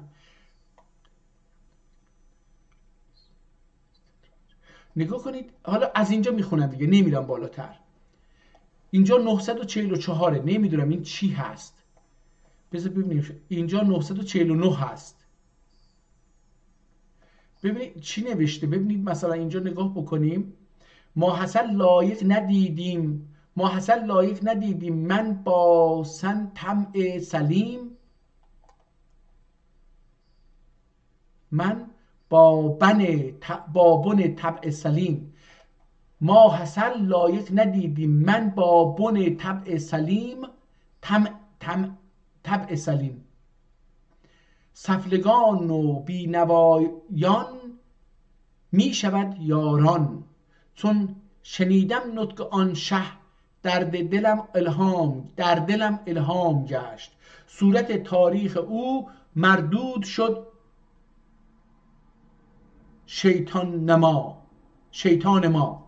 944. نمیدونم این احتمالاً تاریخ ربطی به این تاریخ داره، چه شکلیه نمیدونم. اولدو چی ناگه نهانی دفتردار، رأس مالک سرولدی ساچنه زاج. سرولدی ساچنه، سرولماخ یعنی مالیدن. حالا میریم رنگ آمیزی میکنیم خانم ها به خصوص و مردا هم ساچمون رو، یعنی موها گیسیمون رو. این رو میگه سرولمک یعنی سرمک. باید بگیم مالیدن، نمیشه، مالیدن نیست. اولدو ناگه نهانی دفتردار، رأس مالک سرولدی ساچنه زاج. مدخلیله خزینه نون جویا، بدننده خروج اتی خراج. نقد ارزه امین اولور می سفیه، گانه اولور می نعمته جز آج. نقد ارزنه امین اولور می سفیه. نقد پول نقد، هر چیزی که نقده. قدیما پول که نبود به امروزی که ما داریم، این پول کاغذی و پول جدیده. قدیما نقد بود. نقد هر چیزی که ارزش خرید فروش داشت، مثل نقره و طلا و حالا ممکن بود که بریده آهن باشه، بریده مس باشه، روی باشه، هر چیزی که بود فلزات ارزش داشت، اون نقد بود. همراهش حمل می‌کردن، نقد بود. نقد ارزه امین اولور می سفیه، آیا میشه پول نقد رو به یک آدم سفیهی به عنوان امانت داد؟ گانه اولور می نعمته جز آج، آیا کسی که چشمش گرسنه هست، هوس و حرص مال داره، میتونه قانع باشه؟ بین طلا السک اگر جلمز، 1000 تا طلا. ایلسک اگر قلمز، روسیاهی سفید اسفید آج. اگر یه چیزی روسیاه یا آدمی روسیاه باشه، 1000 طلا هم بدید اون رو نمیتونن با آج قلب بزنن و سفیدش بکنن. خیلی حرف چیزیه. بین طلا ایلسک اگر قلماز، روسیاهی سفید اسفید آج. حالا اینجوری هم میشه خوند روسیاهی سفیداج. یازماmışlar شفاء حکمت ده، مرض خلقت سفیه علاج. gelin insaf edek bulur mi olur, hiç kemandar münzelin حلاج. هیچ کماندار منزلین حلاج. حلاج نمیتونه کماندار بشه. انصاف بکنی. میگه bu مناسب دگل می چی اوله جلال یا اوله جلال، اوله حتما نقش تاریخی رسم استدراج. نگاه کنید یه تاریخ زده اینجا، از به رسم استدراج باید اینو فهمید. من نمیدونم چیه. 949 دیگه اینها تاریخ هایی که هی داره تکرار میشه. من از اینها بگذرم. اینجا 170 شد، اونجا بالا 970 بود، 970 دوباره. حالا بذارید اینجا یه تاریخی اینجا نوشته، گفته که برو بگرد مرگ دو مرد. 970 حدیث زمستان 770. بذارید ببینیم. İrşib fəslidir bərf oldu baran. Baran. İrşib fəsli dey. İrşib yani رسید. İrşib fəsli dey bərf oldu baran. Bu növ ilə zuhur etdi iradat. Gamusi rəxt و bəxtin etdi ehraq. Bu surətdən göründü hərq adat. Yıxa sərkeşlər oldu, neçə sərkeşlər oldu xaçə yeksan. Göründü mərg təbiidən imarat. Necə təbii qəzای mübrəm oldu, ədudə qalib oldu həy əmvat. Həy əmvat.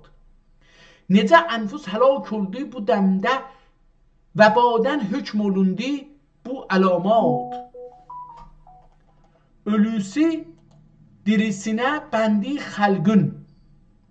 Ölüsü dirisinə bəndi xəlqün. Zuhur etdi tamam əşrat saat. Bu asarı görüb deydən cəmali. Bu asarı görüb dəydin cəmali. Cəlali. Dedim tarix برdi برف آفات.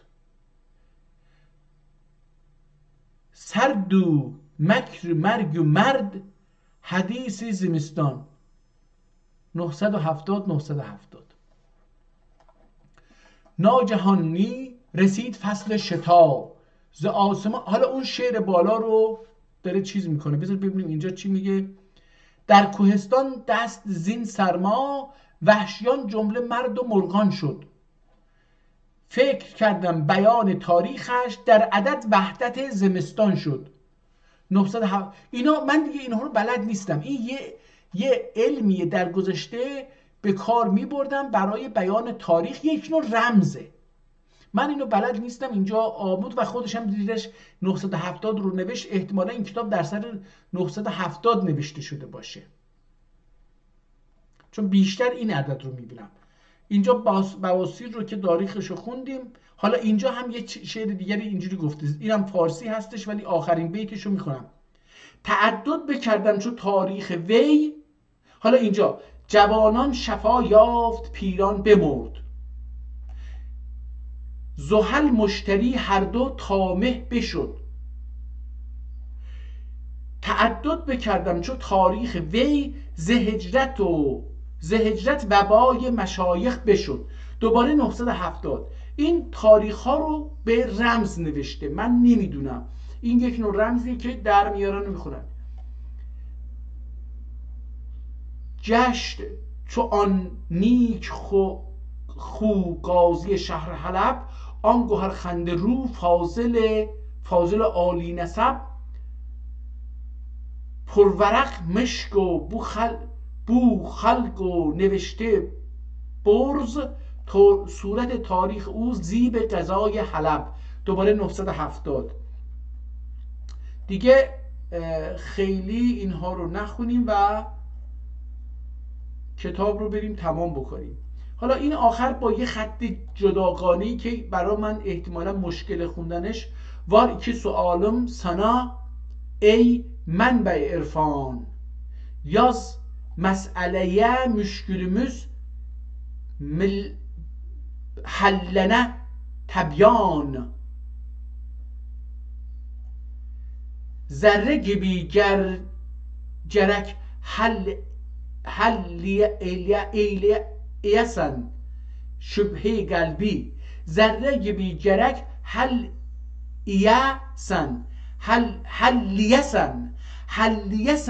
şüphe kalbi. Serlohe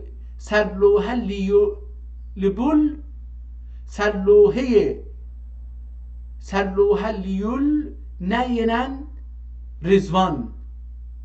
Kitabe Rızvan. Serlohe liyul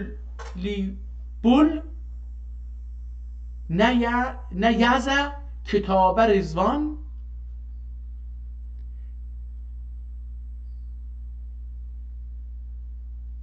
Halli خمر olacak. حالا من اینو میتونم بخونم. خل خمر olacak میلی ترقی یا تنزل. خل خمر olacak میلی ترقی یا تنزل. خمر olsa اگر خل نخلل ات له از آن.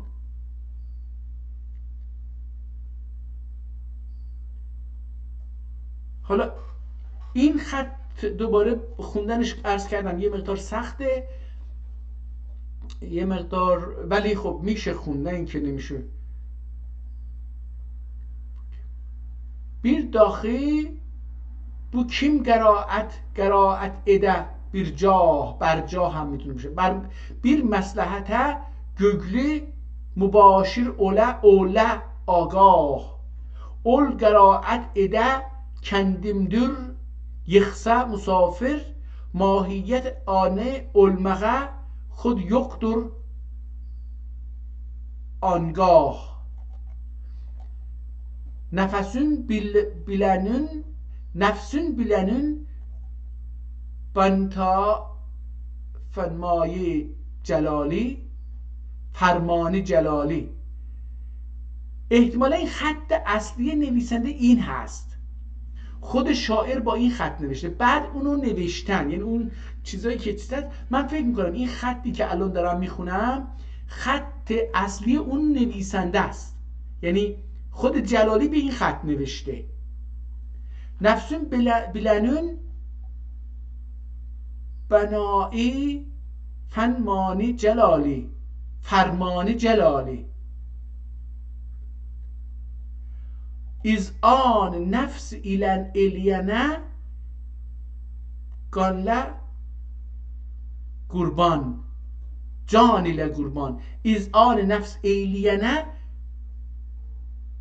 جان ile قربان. فکر میکنم این باشه. این خط فکر کنم خط خود چیز هست، نویسنده هست. همچنین این خط زیر هم به نظر میاد که خود نویسنده نوشته باشه، یعنی خود این جلالی.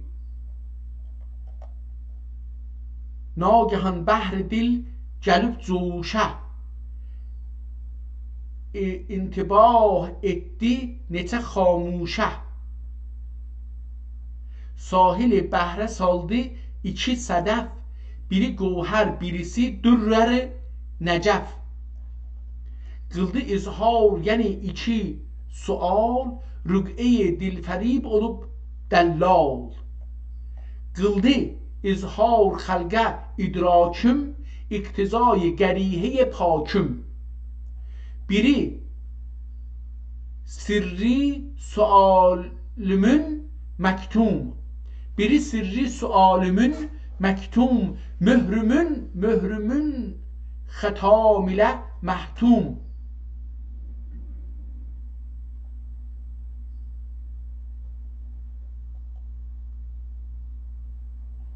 Biri caiz olursa halge beyan, şerh olunmasa dahi asla ayan. Bu idi galip ol sual غریب اهل حکمت گتنده عقل غریب اصر له حاصل اولسه ماء عنب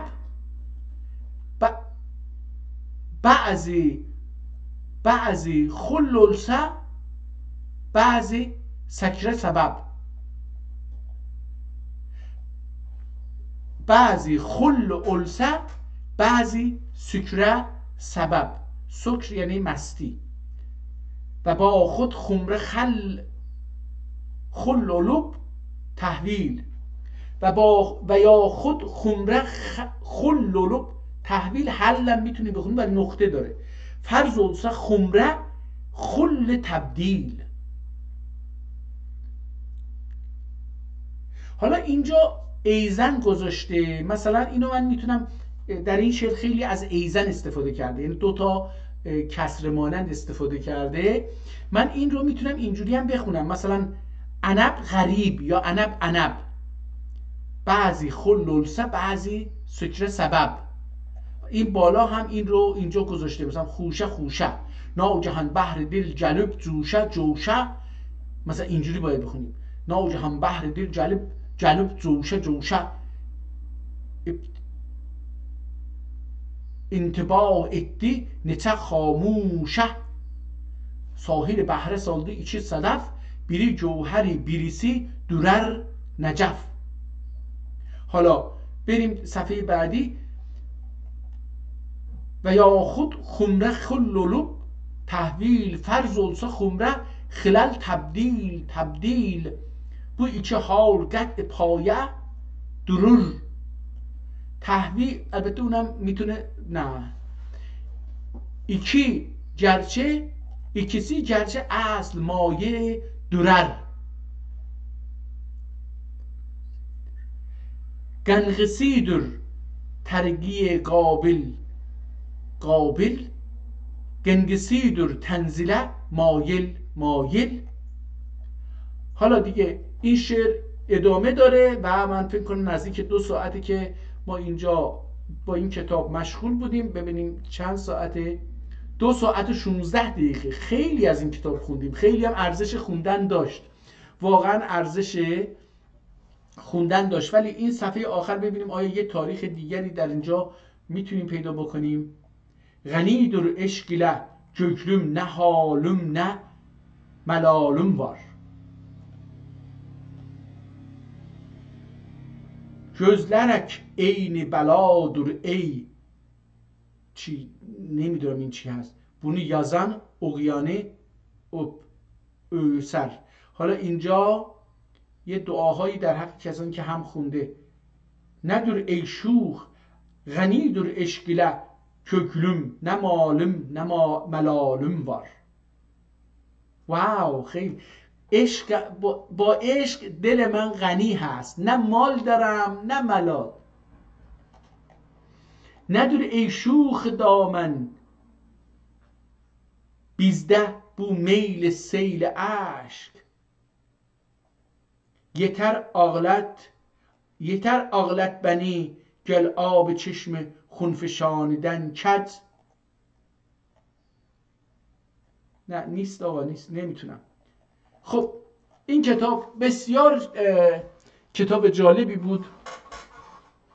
ظاهرا بر اساس اون چیزی که در اول کتاب دیدیم این کتاب در فرانسه نگهداری میشه. نویسنده کتاب شخصیتی ترک به نام جلالی هستش.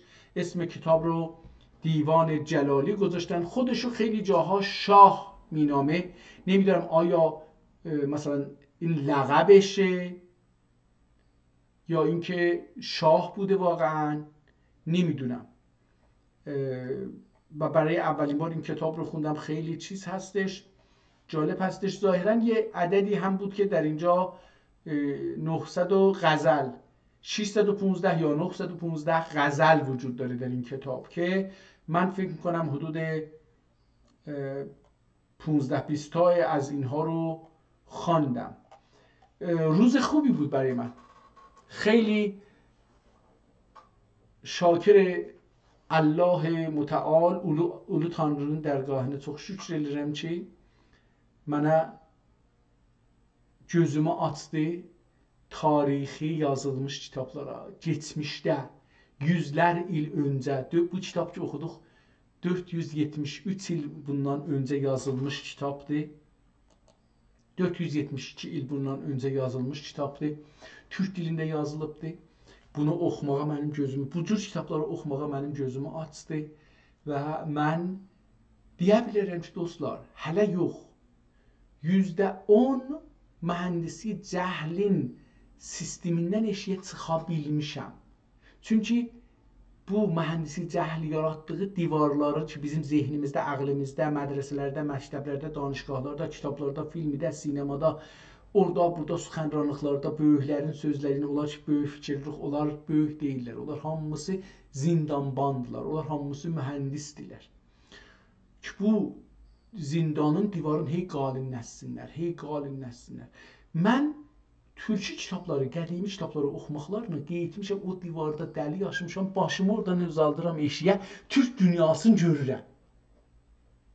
İndiyəcən Türk dünyasını görmürdüm.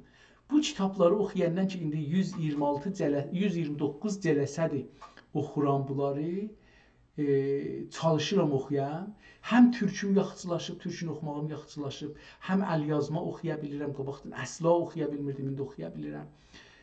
Həm nəzərimə gəlir ki, yavaş-yavaş türk dilində qüdrətləşirəm. Yəni çoxlu sözlər, kəlmələr, sözlər öyrəşirəm. Zehnimə keçir. Təkrar olduqca hey bunlar mənim zehnimə keçir. Mən sevinirəm, Allaha şükür edirəm və umarım ki, sizlərdə də belə bir əlaqə, maraq tapılsın, başlayasınız. Sağ qalın, səlamət qalın. Ömür olursa bir başqa zaman, bəlkə bu gün, bəlkə yarın, bəlkə bir ayrı gün yenə kitab oxumağa başlarıq. Sağ olun, sağ qalın, görüşmək üzrə.